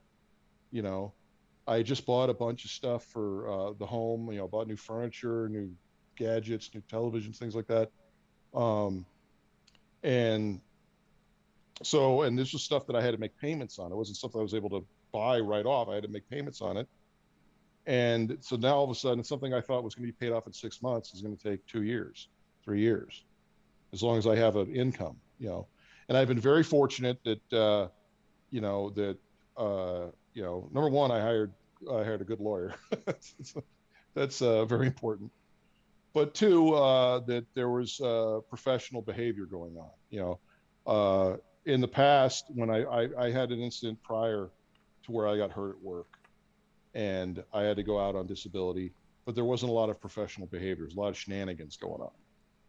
A lot of backdoor things going on because they don't want to pay nobody and they don't want to do this, and now I'm in a position where people are actually yeah, they still don't want to pay anybody, but they will if they're required to, and they will if the doctors say this and the doctors say that. They're going by the science, you know. So but as you were saying earlier, I had to push past a lot of pain, a lot of Still, pain, you and I still created do. a whole, yeah, and yeah, but I mean, I still do, and but at this point, it gets a little depressing sometimes to where, I just had it happen in the gym on Friday. I couldn't finish what I really wanted to accomplish in the gym, what I wanted to do. I had to cut a few exercises out because I'm dealing with a muscle strain in right here in my arm, and Hey, so left arm can't, right there. That's where mine is too this week. no, my this is my right arm. Oh, This is my oh yeah. right arm, but Okay, it's my for the left camera arm. view. Yeah. Yeah, you know, and I'm also dealing with, you know, not my body not being fully rested because I'm having trouble sleeping, and putting an effect on me. And then there's also the uh, still trying to get the right balance in my diet style and still have consistency. So I'll wake up some mornings and not only am I did not get enough sleep, not only am I in pain, I didn't get myself properly nourished the day before. Or I made some kind of mistake. I forgot about something. There's been times I'll lay in bed 10, 11 o'clock at night. I'll be like, I didn't have my green juice today. I didn't have my fiber, my fiber enriched protein shake, you know, and and even on a cheat day, that can affect you. If Yep. you have a cheat meal, you can wake up the next day not feeling it like you did the day before you had that, because that's just the way it is. But No, it's a mental never health, ending. It's a never ending cycle if you want to. And plus, things can change. Your body can change. Your way you respond to your diet can change. So it's not. yes, It's you have to learn to adapt on the go. Which, fortunately, you learned that a long time ago with even your wrestling career. That's something you got to adapt constantly in order to stay competitive. So you had a little bit of that drive behind you already. But now yeah. you. But again, I told you I made the mistake of getting that bodybuilder mentality back when I first started this journey, Yep. and I wound up hurting myself. And I had to take a step back, and then something else would go on. I have to take a step back from this, and I'd be like, okay, well, if I want to have some type of, because mental health is just as important as physical Oh health, yeah. Oh yes. and that's why I'm a big proponent of the cheat meal thing. And also, you can incorporate. You go, okay, I'm only having 3,000 calories today, so I'm gonna exclude this and this from my diet today because I want to eat dinner with my family tonight. I want to Yep. have a normal meal, you know. So that's how I what I do, but it's not perfect. It's No. not perfect, and it can't be perfect. Don't be down on yourself if, like I say, 3 cheats a week. It has been 4 on some occasions because I'm out with my fiance, or we're at home and we're up late and we're like, oh, let's get some Del Taco or something, because we're living our lives. Yep. You're living your life, and I like I said, I'm not an athlete anymore. I'm not a wrestler anymore. I don't need to live under those restrictions. I don't need to get up and crack 6 raw eggs every morning and drink that I and don't for miss for, that. I don't for miss that at all. protein. I can afford to buy good things. There are some mornings like I should really the way I've looked at it with my body is that I should really have my main focus of calories in the middle of the day. Like I should wake up, I have a cup of coffee, have a protein shake, and then work out, and then have a little like a protein bar, a smoothie after my workout, and then lunch is like a big meal. Lunch is a good meal. But your Um, metabolism's up because of the workout in the morning too. At that point, yes, that's like your peak of your yes. metabolism. So However, breakfast is my favorite thing. It's not just my favorite thing as food wise. I love breakfast in the morning. I love mornings. I love getting up and being able to just sit back and chill, watch some television, go on your phone, have coffee, vape. Coffee and bule bolu is heaven. You know, I enjoy that, but then I also enjoy then having a nice, steak and egg dinner, breakfast, or bacon, eggs, and toast, or Oh, yeah, I enjoy those that's the things. breakfast I like. Okay, you weren't Yeah, you didn't have me at breakfast, so you mentioned a steak and egg breakfast. Now that's my type of breakfast. yeah. No, Um, my favorite is chicken fried steak and eggs with well, gravy and well, yeah, but then you're adding so many carbs I can't have now. That's that. I hard. know It's hard. exactly, It's hard. exactly, exactly. Yep. That's usually a cheat meal. Is How does vape help you with your cravings for some of the carbs and stuff, some of the foods you can't have? it doesn't, as far as cravings. It doesn't. What it does is it gives me this little nervous twitch to where I'm thinking about getting up. When I get up and open the refrigerator and look at something, I just start vaping, and I enjoy the flavor. I mean, You settle hell, down, decide this not to get pear up. fizz champagne lime super good is that just settles you down. It calms you down. Yep. With smoking, it was different. I enjoyed smoking after a meal. I enjoyed smoking after something. I have a cup of coffee and then have a cigarette. I have a meal and have a cigarette. You want to talk about Um, lack of sleep too. Smoking, you'd wake up in the middle of the night or early in the morning. Now you just had to have that cigarette, which would get you right out of bed to go have it. and I don't vape very much when I first wake up. Nope, me neither. And I Whereas know when I some people they smoke, they when reach I for that smoke, vape the second. Yeah, yep, yeah. No, there's people that, and I've talked to friends that have said as soon as they wake up they reach for the vape, and that's fine. But I find, especially since my lungs have collapsed twice in my life, that um, I have to kind of build up a little bit. You know, a pod would actually be better if I just wanted to vape in the morning, but get a pod, but still put 3 milligram nicotine in it. yeah, because Uh, that 50 Nick will make no, you no, still do I that know. craving in the morning. You still got to grab it I because you're could tell still you feeling this: it. they could, if all the things they could ban when they came up with the limiting of the nicotine. I'm not for it, but I'm not against it either. I'm not going to Yeah, say I know. I agree with I'm you. not going to lose any sleep over that because I No. started vaping. I went right to 3 milligram. I didn't have to do I understand why, but at the same time, I want to gag when I have, I have a hard enough time with 6 milligram. I've tried, 20, 25 milligram Nick salts and I wanted to puke. They make you I mean, it's cough. just way too much. And so I was just like, I guess, I guess some people, they just like, I mean, these people, I smoke Marlboro Lights. There are people smoking Camel non-filters and, you remember when you'd The, smoke and then all of a sudden you smoke lights and then somebody'd give you like a Marlboro Red or something. You get a little and you got buzz that. off You get it. the buzz off it. Yep.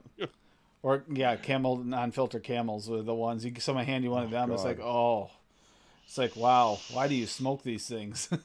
Something I've discovered, and I've pointed this out before in vaping, is that people that never smoked menthols love menthol vapes, and people who vaped or smoked menthol cigarettes do not vape menthol e-liquids. They might It's start that really way because they weird. think they have to. They'll start that way, but you'll watch them transition. They typically, the ones that smoke menthols, go toward the fruits. They become the fruit vapors most of the time Yeah. because Um, for one, they can taste the fruit, which they couldn't really before when they're smoking. So well, I tell you one area that it's happened, just kind of just the where vaping has helped, where it just happened. It wasn't like, oh, I'm craving this, so I need to grab this instead. Um, I like candy vapes. I like candy e-liquids.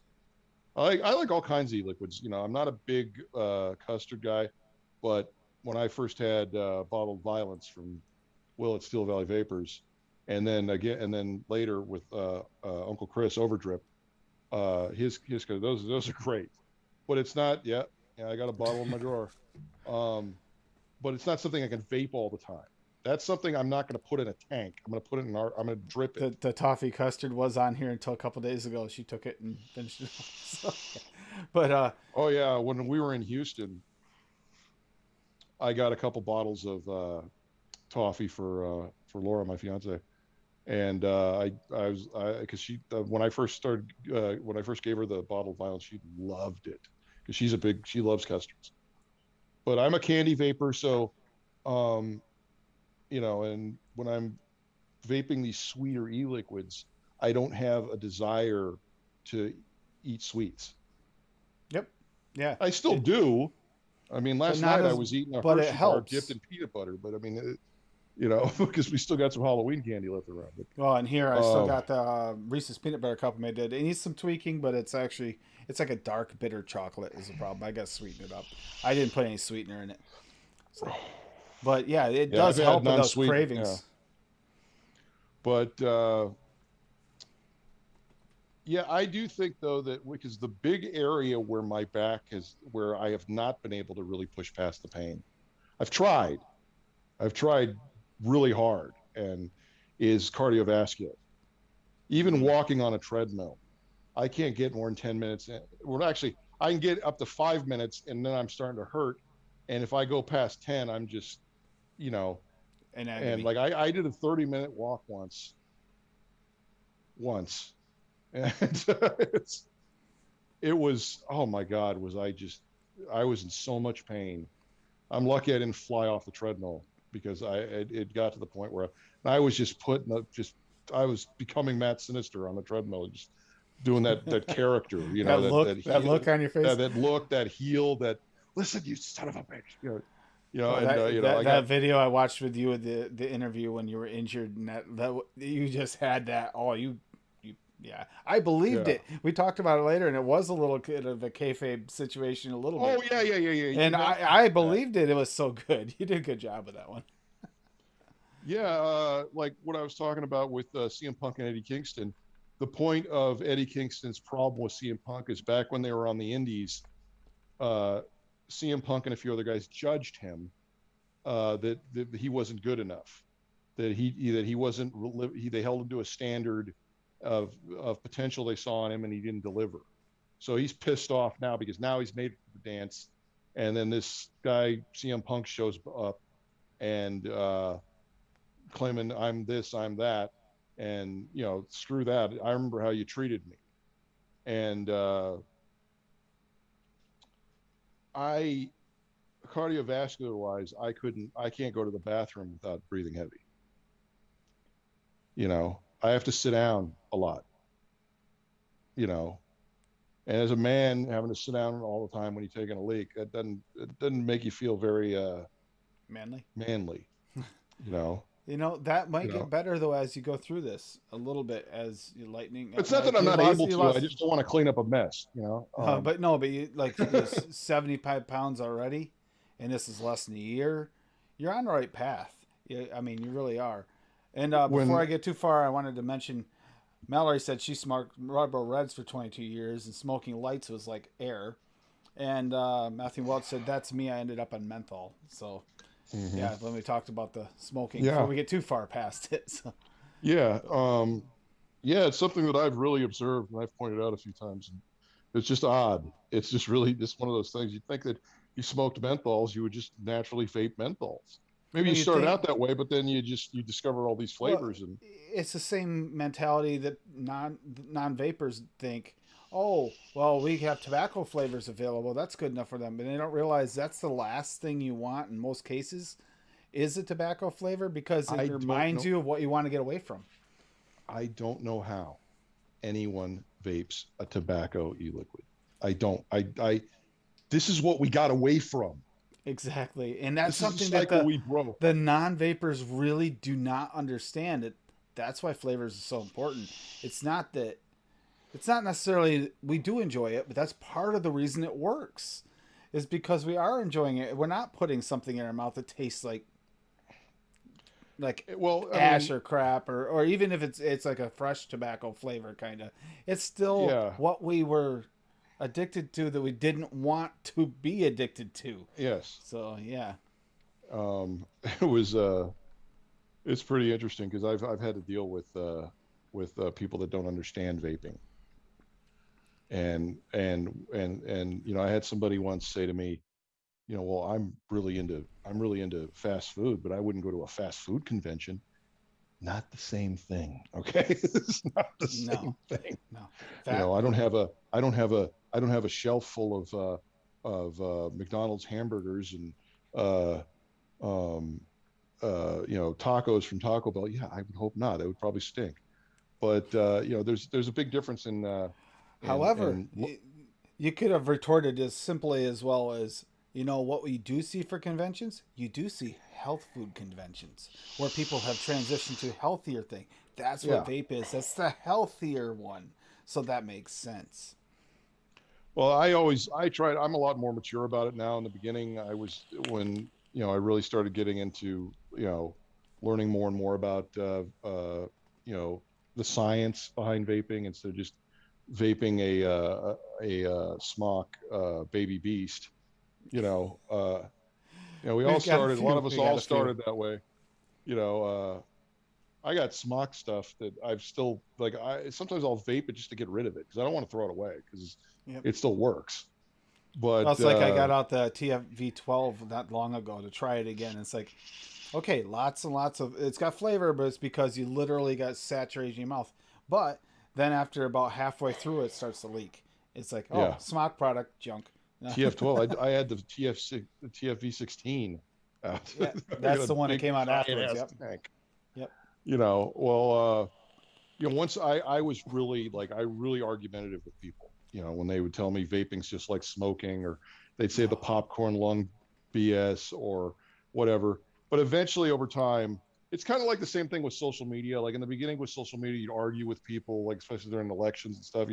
Now I don't care about any of that. I don't do any of That's that. what they trapped us with too. Is that mentality that we have to fight all these fronts, and it's like popcorn lung's been disproven. 10 parts Yes. per million at most versus 700 in a cigarette versus 400 to 800,000 parts per million is what actually caused it over the course of decades. There's the Yeah. one. And then you got, like you just said, some others. Every one of them disproven. The nicotine thing. The whole fight about the nicotine, it's like, why Hmm. is this even a thing? Nicotine was never the issue in the first place. When they tried bringing it up with Evali, it had to do with tainted carts. It had nothing to do with vaping. But yet, Hmm. if you look up vaping, current vaping news, it still shows up in the top 10 in your search list. Yeah. And it's not retracted. It's only got a little disclaimer at the bottom. It's in fine print. That's the Yeah. And retraction. most people just read the headlines. Exactly. So it still looks bad. And that's what it is. It's the Bloomberg media that's really hurting our industry. Yeah. But at the same time, the way I feel about it is he has the right to do it. Oh, he does. He has the right to do it, but I have the right to tell him he's an asshole. Yeah, exactly. And that's not Now, hate speech. That's just me telling you how I feel about an asshole. yeah, like I can I say don't want this. anything bad to happen to him. I Oh joke no, about power bombing Cuomo. Cuomo power bombed himself. All he right. did. He did. All right.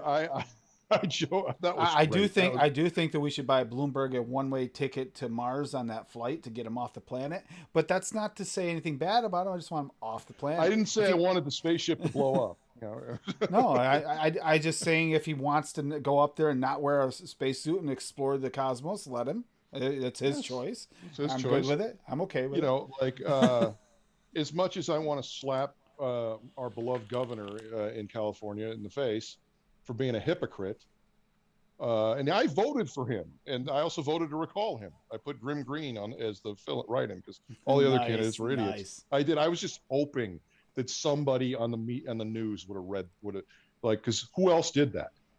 Nobody. I did it. No one else did that. So it's one thing. And so if somebody caught on to that, or somebody voted for Grim Green, you know, if they had a media outlet that would just go, well, here are some of the write-ins that people. I just thought that would have been Hey, great. Mickey Mouse won one year for real, so it Yeah, can happen. So, it can happen, you know. But I now I then I started going to this argument of people when they start saying bad things to me about vaping. I'd say, what are the ingredients in e-liquid? They'd be like, what's e-liquid? And I see, you don't even know what the hell you're talking about. And I just pointed it out. And, You shouldn't regulate something you don't understand. You need to yeah. understand it first. Cigarettes, And we all now I've just got understand to they the, cause cancer. There's no debating that. Cigarettes are a known cancer causer. That's a fact. Everybody knows. Vaping has not been in that realm. Therefore, it's automatically in a better situation. You should know this. That's all you need to know that you shouldn't be regulating it if you don't absolutely. understand it. I remember I got stopped outside a Trader Joe's for to sign a petition to put e-liquid um, to be put up for a vote in the 2022 or 2023 election. Because the remember California had just passed it where they were going to ban e-liquid, Yep, and then saw that. it got put on hold because enough petitions got put in for people to vote on it. But I went off on this woman. This poor woman probably went home scared because this big guy was just telling her kids are not vaping because of the flavors, and I went in a tangent. Now I just kind of listen to what people say, and I'll either point out the facts, the science, and stuff. And if they don't want to hear that, then I'll just make fun of them, and I'll usually point out something that they're involved in that's causing far more damage to society and to children that is causing um, than vaping is causing, and that usually ends the conversation. That New Hampshire, the first time I ever spoke at a hearing, it changed minds. I was Yeah, surprised, but what hooked them and I got them to laugh and chuckle, the people in the panel, because some were ex-smokers. So, some of the senators were ex-smokers, and they all I said was, "What does anyone pick up their first cigarette and say, hey, I love the taste of ash in my mouth, and that's why I want to go back to it? So is it really the flavors that gets you addicted?" And that instantly, I knew I had them at that point. yeah. And they actually did back off for a while just because of me talking it the first time. And I had spaghetti legs and wound up talking to the head of the bill, and they wound up putting someone on the council that actually was a part of the vaping community, which I think should be present in every level of that Yes. legislation. There should be someone who understands the science there to represent. I mean, Even though I don't like the idea of growing the government any more bigger than it already is, I do think they should have, as part of the health department, a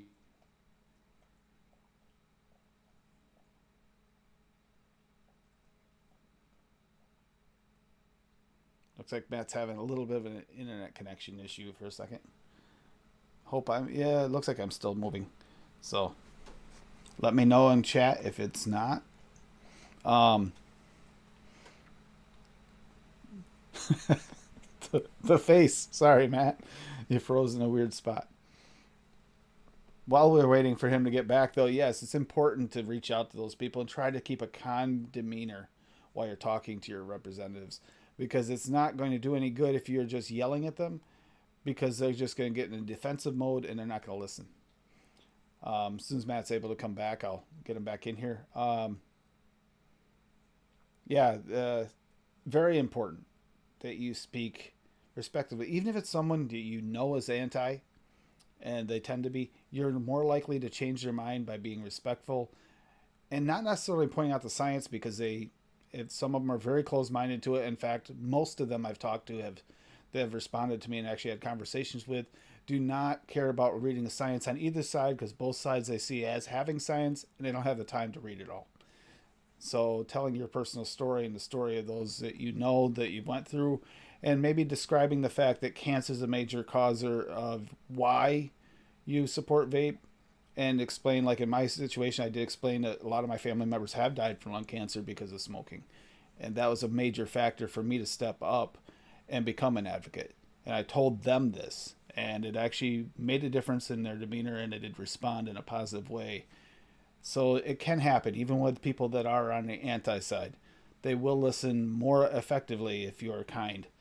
It's a very difficult thing to do.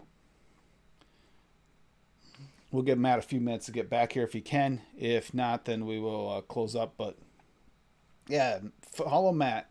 and check out what his journey's been. These past like 9 months, he has come so far. It's downright amazing how much he's accomplished in such a short period of time. 75 pounds is no easy feat. Over the course of 9 months, that's major. Not to mention, it's an ever evolving thing. He's getting better. He's still dealing with the pain, so he's not just, it's not like he's all of a sudden pain free and able to do this. He's pushing through the pain to become a better person. It's something we can all use as a motivation.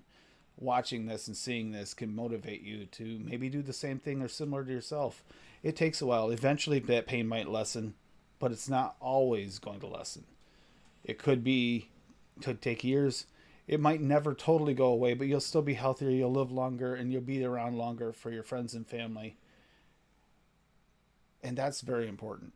I mean, he's a suicide survivor. He is he had addictions to pain meds at one point, a little bit. He talked about how easy it is to take those pain meds to deal with the pain. That can actually be a factor. And then on top of that, he's also a survivor of cancer. If he can do it, why can't the rest of us?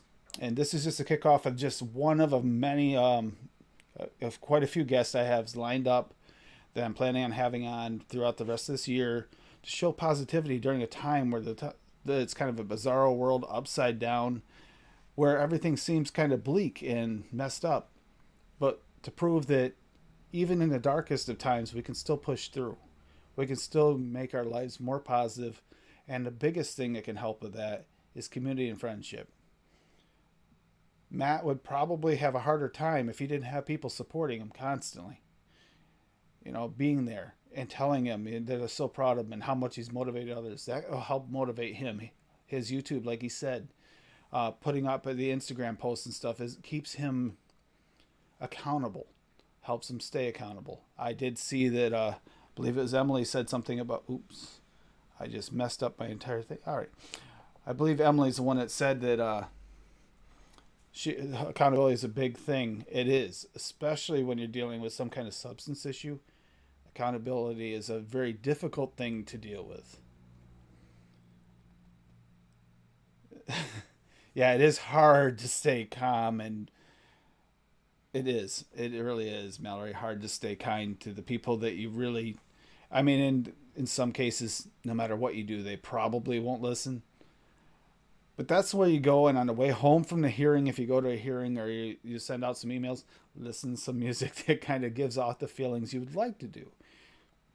Bodies by Drowning Pool used to be always my music on the way home from a hearing because I just needed that outlet. And I just kind of thought about it. Like Matt says, power bombing. He'd love to power bomb him. He would. He's not going to do it, but, sometimes, it's good to imagine these things in your head to let it out so that you can be calmer and hold it in during the times when you really need to. That goes for any type of advocacy thing. Break Stigma Unity, Nightbot just dropped it. If that link doesn't work, let me know. But you can always message me or leave a comment, and I'll drop the new link in. But it's a place to go. That's a safe place that you can talk and see others as well as yourself, go through things, and, eventually heal yourself through being there with others. And sometimes it doesn't even take talking. You can just watch. Oh, my internet took a dump. Yeah, I saw that, Matt. Yeah, you froze in a funny position for a minute and then you were gone. But it's okay. Yeah, I was just giving you a little bit of praise, bro. I was giving you some serious praise because you've survived a lot of things. You're working towards a good goal. And I could keep you much longer because we have been on for a while anyway. But I just want to ask you one last thing that's very important. And I want you explain in as much detail as you feel like. What would you recommend if someone, for motivation or working through, if someone's just getting started on a journey to better their health and maybe even get some more exercise or push through maybe some hard times? Don't be afraid to ask for help. I had to put my pride behind me and go and talk to a personal trainer and nutritionist because I had to admit to myself that maybe my way is old school, is too old school. Maybe my way is just, what am I, there's something I'm missing. There's got to be different ways to do things. You have to tell yourself that you don't have all the answers. Ask for help. And if you can't afford to do that, I was fortunate that I could afford to hire a trainer. We got this thing that we're on right now called YouTube that's got a ton of things to help teach you. And as far as personal motivation, that is different for everybody. Sometimes it could be like, I can remember being down, and getting out of shape. And then by chance, I watched Pumping Iron one night, and that inspired me. Just something as easy as that. Or there's other people in your life, or people that weren't in your life that you want back in your life, or whatever it might be, that this is something that you can do to help that. Excuse me. It all just depends. It all just depends on who you are and the things that you're into in life. I would not be, let me tell you this right now, I would not be here if it wasn't for the vape fam. I wouldn't. The love and support and encouragement that I've got from everybody, from the Cool Kids Club to the Vape Stew to everybody, it's absolutely just amazing. When I went to Houston, if anyone doesn't know, we had a meetup. There was a sort of convention going on in Houston. It was kind of a mix of a punk, hemp, and vape community. Kind of, at least the way it was advertised was like kind of an antisocial thing. But it was a hemp vape convention, and it wasn't. But we all went out there to see each other. We didn't really care much about the convention.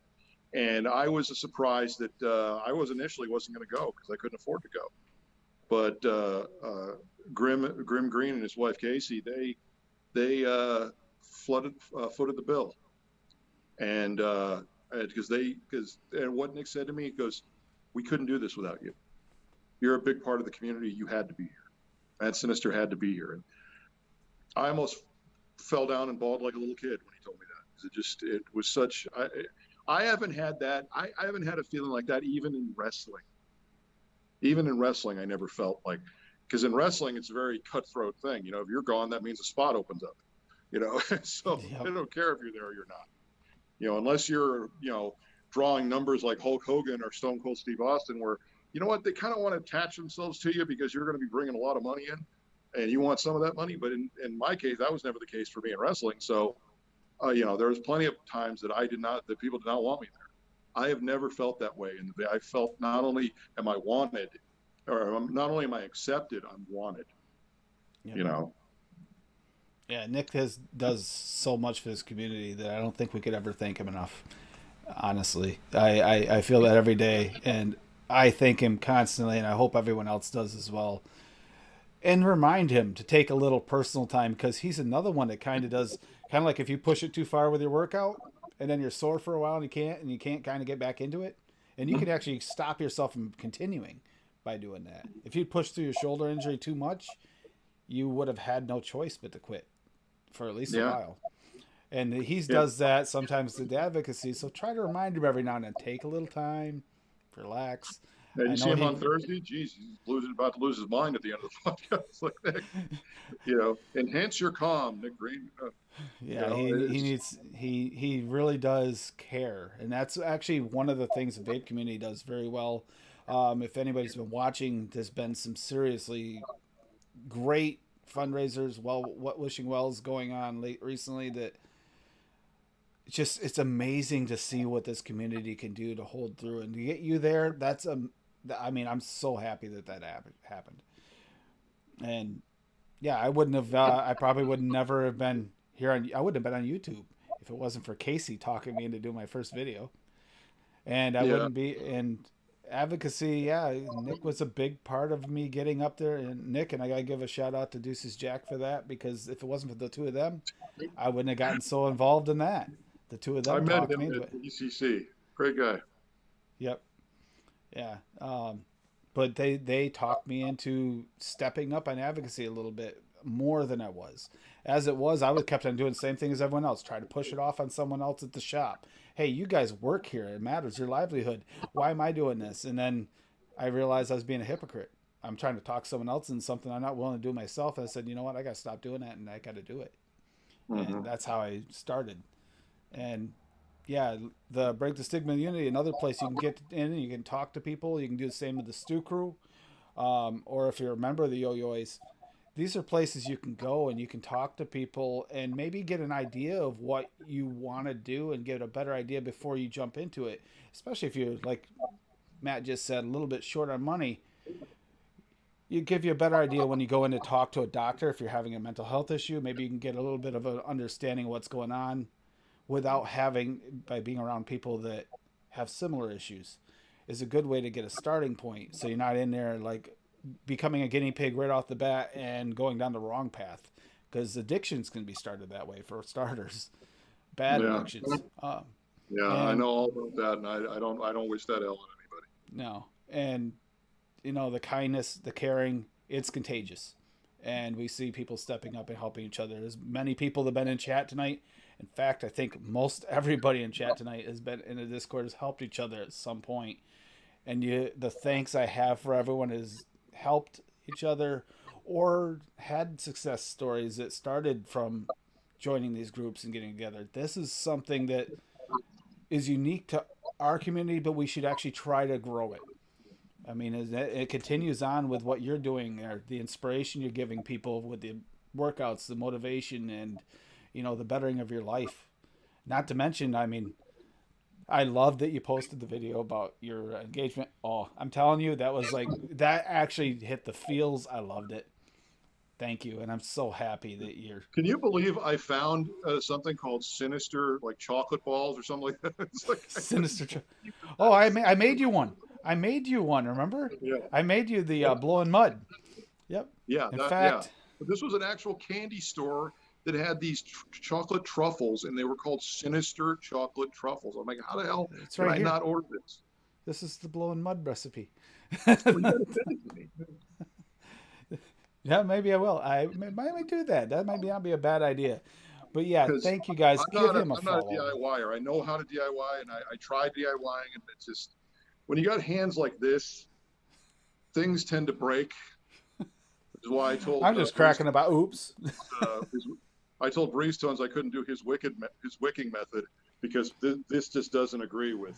So in other words, this looks like this in his hand is what he's trying to tell you. So. Yes, you should see how the pug or the original clutch look in my hand. Right. Yep. It's like I'm vaping my fist. Yeah. I don't know if I should have done this on camera like that, but yeah. I thank you so much for your motivation for so many. I mean, I've seen it, you've heard it, and I hope that makes you feel a little bit better too about what you're doing when others tell you how much it inspires you. When I got people like I kind of chuckle about it because I'm just like I getting Nick to do Grim Green to do push-ups. Push-ups, yes. And then there was a spot where it was Nick and Bogan were doing a show, and I got the both of them to do. Yep, I remember that. I was watching. I was in chat that day. Yep. And I just sit there, and then I got guys like Matt, aka Sewer Rug, and a couple others telling me, I'm doing this many push-ups. Anytime I see your videos, I do push-ups. And they're asking me to do push-ups. Like, I'm in the gym hanging and banging, brother. Push-ups for people that don't go to the gym. All right. I mean, you can do push-ups while you're in the gym to stretch and warm up. But, I'm doing, 250-pound bench press, and which, it's funny because I say that, like, and a lot of people are like, whoa, 250 pounds. For me, I used to bench, well over 400 pounds. And I'll never do that again, ever. So it's that's where it gets where I tell you, like, it's like I don't see it, like other people see it, and what they're saying is very encouraging, and it feels amazing. You're there every day too, though. You're seeing yourself every day. It changes daily. Whereas some of us don't see it. I mean, even if you catch the videos, you start to notice it if you watch an older video and a newer video, or if I haven't talked to you in a while, and then I see the difference. Like, I can see the difference now from the last time we were in Zoom together, and that was only a few months ago. Not even. I'm noticing just when the internet went down, and then I had to come outside because I tried to reset the router and it takes forever, and it may be something else wrong. Saturday night, somebody may have drunkenly crashed into a transponder or something, but Wasn't me I this time. yeah, wasn't you this time? I was lucky. That never happened to me. And I had some Me close neither. calls, but I came outside. I plugged everything. And I came outside so I get my connection with just my Verizon connection with my phone. And I'm just sitting here and I'm looking at my face on camera, and I can actually tell You can see it in here. the cheeks. I Yep. can kind of see it. But when I'm sitting back in a chair, it's like, Gravity is not your friend. Yeah. no, gravity isn't my friend. Mallory said that you got her doing push-ups too. So Yeah, saying in well, chat. why don't you come on camera in Zoom and Discord, Mallory, and then we'll talk. All right. Yeah, if he wants proof. Yeah, I want proof that you're not really. It's not really Dwayne. It's not really Dwayne. Somebody in chat. No, I know. I know that she's not really Dwayne. I know she's a real person. I'm kidding. But there's this face meat guy in. Oh yes, I know you're talking about. And I called him right out. That was stolen. The whole dry oatmeal thing was stolen from George Takei from Howard Stern when he used to ask for dry oatmeal. Yep. And the way George Takei talks, they put it on a loop and started doing it as a soundbite. That was in 2008. They still do it now, of him saying dry oatmeal, and with that laugh. And so, yeah, I called him out, and I mainly did it to see if he would respond. He didn't sell it. He didn't respond. And somebody in the chat, I think it was Fishy, said that they thought face meat was Dwayne, but Dwayne doesn't know anything about craft beers, according to Nick. So, Well, it's okay. Dwayne and I can totally make it from the roof to the pool. We're good. but it wouldn't surprise me if the face meat isn't a real person. It's just even it's just Nick doing it. You never know. I mean, you got to say that group has a great sense of humor. They really do. Oh yeah. But yeah, face meat. Come on out. Come show us who you really are. But it is great to see the way the family comes together. I consider you family. I have for a long time now, and that's something that I feel blessed to be a part of this family. I mean, most of it's vape. There's a little bit. There's a few people that show up here and in the Discord that aren't directly in the vape family, but they care about their health and the health of others, and that makes this the best people in the world. It truly Well, it's been I've tried to explain to people, like people in my actual family, and people that I've been friends with for generations, and I tell them that this is a family, and I go, and these people are my friends. I would, and they don't understand. They're just like, well, these are just people you talk to on Discord. I go, that's how it started, but we've gotten to know each other. Yep. And we're all on here. Yeah, we got names like an Advocate for Liberty and Matt Sinister and Overdrip and all these different names. Frames Janklin, because you could never figure out his real name from that. Yeah, no kidding. And that's actually done in wrestling, where a wrestler will change, like his middle name will become his first name, and his first name will become his last name. Like, for example, I could be Rick Matthews. Yep. But or Punk Rock Silver Feet. All these. What you just said, though, my family was the same. My family was exactly the same until my brother lost his unborn daughter. And Nick mentioned it in his chat, right? And people went onto the prayer page and dropped a bunch of well wishes and prayers, and that made such a difference to them that they have changed their mind quite a bit. My mother's side of the family, at least, because of that day, how much it meant to him, because he was actually, that dark road. He was feeling very. If he didn't have his daughter, I have a feeling something bad would have happened. Let's just put it that way. Amazing what kids yeah, stop us from doing. And that definitely brought him out of that depression quicker and helped him not go so deep into it, just because of people that we know from chats, mostly just from Nick Green's chat. But And it made a difference. slowly like started to like try to convince some of my close friends and my relatives that I go like when I went to Houston, I was telling my fiance, I go, do you think any of them would have let me do something bad? Do you think if I'd gotten drunk and wanted to go do stupid shit, they would let me? I mean, no, don't get me wrong. There's a couple of them that would have just want to watch to see what I would do and stop me before something illegal happened. But About a just so they third. could film and fuck with me. About a third of them, yeah. Because that's what your friends do, you know. Yeah. But no, there's plenty people there that they're not going to let you, you know. Like for example, Frames knew that I didn't, people were, passing the shed time around, but Frames knew that I was committed to no longer,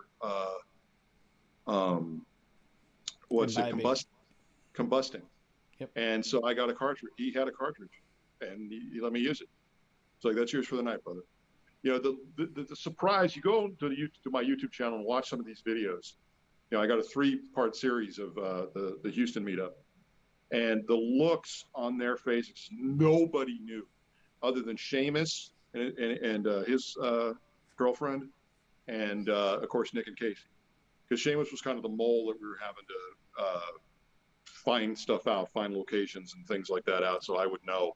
And he also came and picked me up from the hotel to take me to where everyone was. And, you know, the looks on, I mean, Lee, not the real Gerard Butler, he and I have become very close and become really good friends.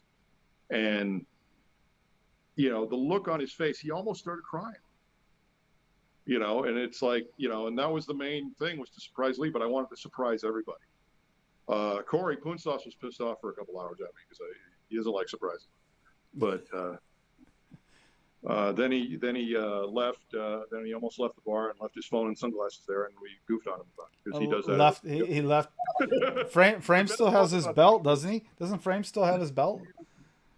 Maybe. From the first trip to DC? I think he still has his belt.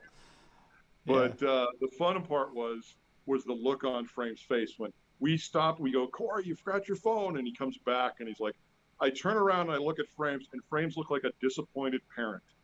He's just shaking his head like, can't take him anywhere. And speaking of Frames, he and I live a half an hour away from each other. And because of just scheduling and Frames works his ass off. He's really busy. He does. Yep. And he passes my house on the to and from work, you know, and well, we had to go to another state to actually physically meet. And you know, that was when he saw me, he almost thought he was seeing a mirage. Like, he couldn't believe it was me. And we just, a big hug, and he was just like, it's so good to see you. I almost cried too. I mean, we all did.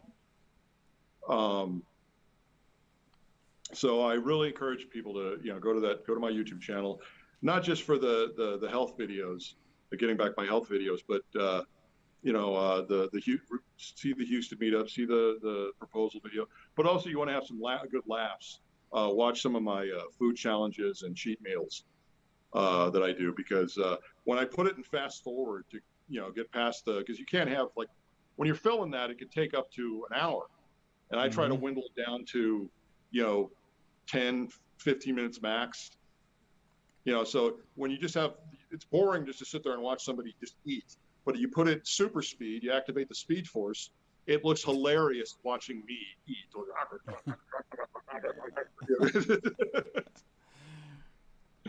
But you bring up a good point. I mean, someone wants to watch the videos in Houston, you'll see some of this, what this family means and how it is a family and how much you care about each other. Like you said, they would, unless you gave them no choice, then they'd be there. If something happened and you crashed, they'd be there to help you. Yes, and that's the other thing too. Like, you know, there are some people that you can't convince of anything. They're gonna get up some shenanigans. They're gonna be up to some shenanigans. Period. You can't convince them of anything, but you'll still be there to make sure that nothing really seriously bad happens. Yep. Yeah, that's what family is about, and not all family is blood. And I think that the vape fam and the DIY family, it's something unique and special, and we should celebrate it every single day. Oh, absolutely. With that said, you got your links in there and stuff. And we're going to get going because we have been going at this for a while. And, you know, people probably want to go to bed. I know Mallory won't ever go to bed until we do. Well, I'm So, gonna go out and eat. I'm gonna go eat some brisket, actually. oh, brisket. See, that's actually not that bad for you. That's a high protein Yeah, meal. but when you put it between bread and cheese, Okay, well, I was trying to give you the benefit of the doubt. However, it is the weekend, and I do think that was a very smart idea to make the two of your cheat meals on the weekend. That way, they can yeah, hang out with the family, eat a decent meal, and not have to feel like you're evaluating everything you put in your mouth. yeah. Uh, I was considering a food challenge this weekend, but I was like, you know what? Because there's some things that I want to do for fun, but you still need to prep yourself. You can't just do it out of the blue. You got to prep your body for it. and You know. yeah, I'm sure we'll see you on here again because as you Oh, go absolutely. through this Anytime, journey, I anytime, brother. definitely I'm always want up for to this. revisit Always this. up for it. I love doing it. I love you guys. Um, and just I'm a guy who can talk. So I think we were talking about this earlier. Before we came on the air was there's people that like will go on other people's shows, and they'll just that's it. That occasionally like, yeah, sure. It's like, and I'm not saying there's anything wrong with having that type of anxiety or social, lack of social skills or even just you really just got nothing to say, but then don't go on the damn show. Except Yeah. Lando, because we love Lando and we love just to watch him just. However, you got to admit he's gotten a lot better. He has. Major difference from like a year and a half ago to That now. wasn't directed just at Lando. That was No, Lando's it's not. a totally different situation. No. But Lando's great. And it's like you mentioned, like the family there. Like when Nick and I were on the last time, and Addie's yelling at us that we're late getting started because Nick and I were talking. It's like we weren't paying. That's how much we were paying attention to the fact we're on a YouTube show. We were just in Zoom chatting. Exactly. And Addie's like, "You guys are late. Come on, no, what?" And we're not. We're hearing it, but neither one of us are recognizing who's meant the show. It's like, yeah, that's how much the family matters. We care about each other that much. But I would thank you, Tim, for having me here. I'm Thank always you. up for it. And, like I said, you can go, you saw the links in the chat. It's pretty simple to find me. Just type in Matt Sinister. Everything, YouTube, Instagram, TikTok, at Matt Sinister. My Facebook is private, and I avoid Twitter like the plague because you just get angry on Twitter. And I've always said what I've finally come to the resolution of with me when it comes to advocacy is don't put me out there to try to reason with somebody. I'm the guy you cart out like Hannibal Lecter when diplomacy has failed, aggressive negotiations, as they said in Star Wars. When it's time to powerbomb, that's when you call me because I'm, Yeah, trust me, there's a few we'd like to have that done too, but I mean, we get in trouble. Hey, no one's above an ass whooping. All right. There's one in particular. I can only say, there's only one that's we've talked about tonight that I truly have to admit. There's one. Yeah, I hate that guy. It's the only person in the world I can say I actually hate. I mean, I dislike Cuomo, but if Bloomberg, hang on, Tim. I hate pedophiles. I hate rapists. I hate serial killers. I don't hate Bloomberg. I think he's an asshole. Would it be worth a night in jail to slap him in the mouth? Maybe. But do I wish any serious harm to him? No. Should he get the shit beat out of him? Maybe. Yeah. Because I don't think anybody should off him, but at the same time, you could. I wouldn't be upset if someone actually put him in his place. Well, like we said, look what happened to Cuomo. I'm not advocating. I'm just saying that I wouldn't be upset. Yeah. Well, I'm also a guy who said, look, I'm not saying that violence and alcohol is the solution. It just works for me. Yeah. All right. Well, you have a good night. Thank you all for joining, and I hope somebody picked up a little bit of something from Matt tonight. If not, watch his stuff. I know Mallory, you'll probably check out his wrestling videos, which are pretty awesome to watch because we're not talking like wrestling entertainment. This is actual, this is professional wrestling. This is professional wrestling. It's still a work. I knew who was winning when I walked out there. All right. We are working together, but it's violent and there's pain. It's not all this tap dancing crap that you see on WWE these days. Even though I will say, some though, of the impact. that's not fair to some of the guys, because there are some guys that really they try to put on good matches. Guys like Finn Balor and Kevin Owens, even Roman Reigns to a certain degree. You can even gotta say Becky Lynch. She took a broken nose and kept going. You got to give her credit. You got to give someone credit for that. It's not the talent's fault. It's not the talent's fault in WWE. Nope. It's the situation they're in. Yep. CM Punk described it like that. There's a group of guys in AEW that were all in WWE, and when they're sitting around talking, it's almost like an AA meeting. that's how he described it. Makes sense. Yeah. This the kayfabs. I mean, like the Dean Ambrose character was. I actually loved watching him. And then he came back and they gave him that whole Bane thing. It's like, what? Yeah, no. But now he's John Moxley. He's back to being. Oh, and yeah, he's badass again. And I do want to wish him well. Wish him well, yes. He did just enter alcohol rehab. Yep. And I'm really, really happy that he asked for help and wasn't ashamed of it and wasn't afraid of it, as what the wrestling business has taught us to just man up and go. You know. You got to take your gimmicks, man up and go. And if you got yourself into something, you got to get yourself out of something. Yep. I'm actually very happy that he did go in, and yes, wish him well, because that's a hard road to break. I mean, look at Shawn Michaels, what he went through with his, I mean, this is, you've been in an industry. Look at all the guys that didn't make it though. Look at Eddie. Look at Eddie Guerrero. Eddie's one of the greatest guys in the world, man. He went through so much hell, and he actually did turn his life around. And then, but by that point, it was too late. His body was, Yep. So the fact that you're still here with us after all you've been through. I ain't going anywhere. I'm so happy that you're still here and you're still pushing strong. I mean, I hope I don't go to jail, but all right. Love you, brother. The thought of slapping Newsom in the face is, but. I'm joking. It's just a ha-ha. I'm not going to do it. No, it's not that you don't want to. It's just you're not going to. Wanting and doing are two different things. You can't blame somebody for wanting to do something as long as they don't actually do it. Exactly. Exactly. I mean, when people displease you, that you want to do something. So what? Yeah. I want to drop you on your head and then pee on you, but I'm not going to do it. All right. You have a great night. You can obviously hang out afterwards, but good night, everybody in chat. I will see you on Thursday at 6 p.m. Hopefully, that'll be the next show, or next Saturday at 9 p.m. You guys have a great night. And there's no show tomorrow for Mixers Helping Mixers, but there is going to be a show for Tuesday, as far as I know, still at 9 p.m. Eastern for on Fresh's channel for the LNL Takeover. So. Good night, everybody. You have a great day. Have a great weekend. Love you all. Bye.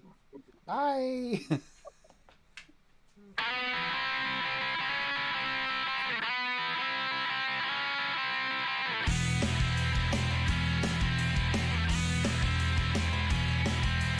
There's a man who leads a life of danger.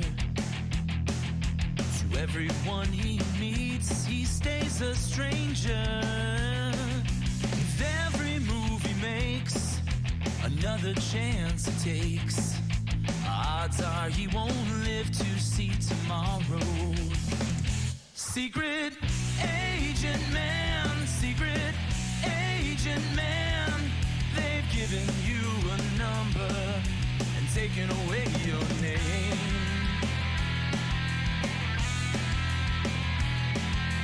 Beware of pretty faces that you find. A pretty face can hide an evil mind. Oh, be careful what you say, or you'll give yourself away. Odds are you won't live to see tomorrow. Secret agent man, they've given you a number and taken away your name.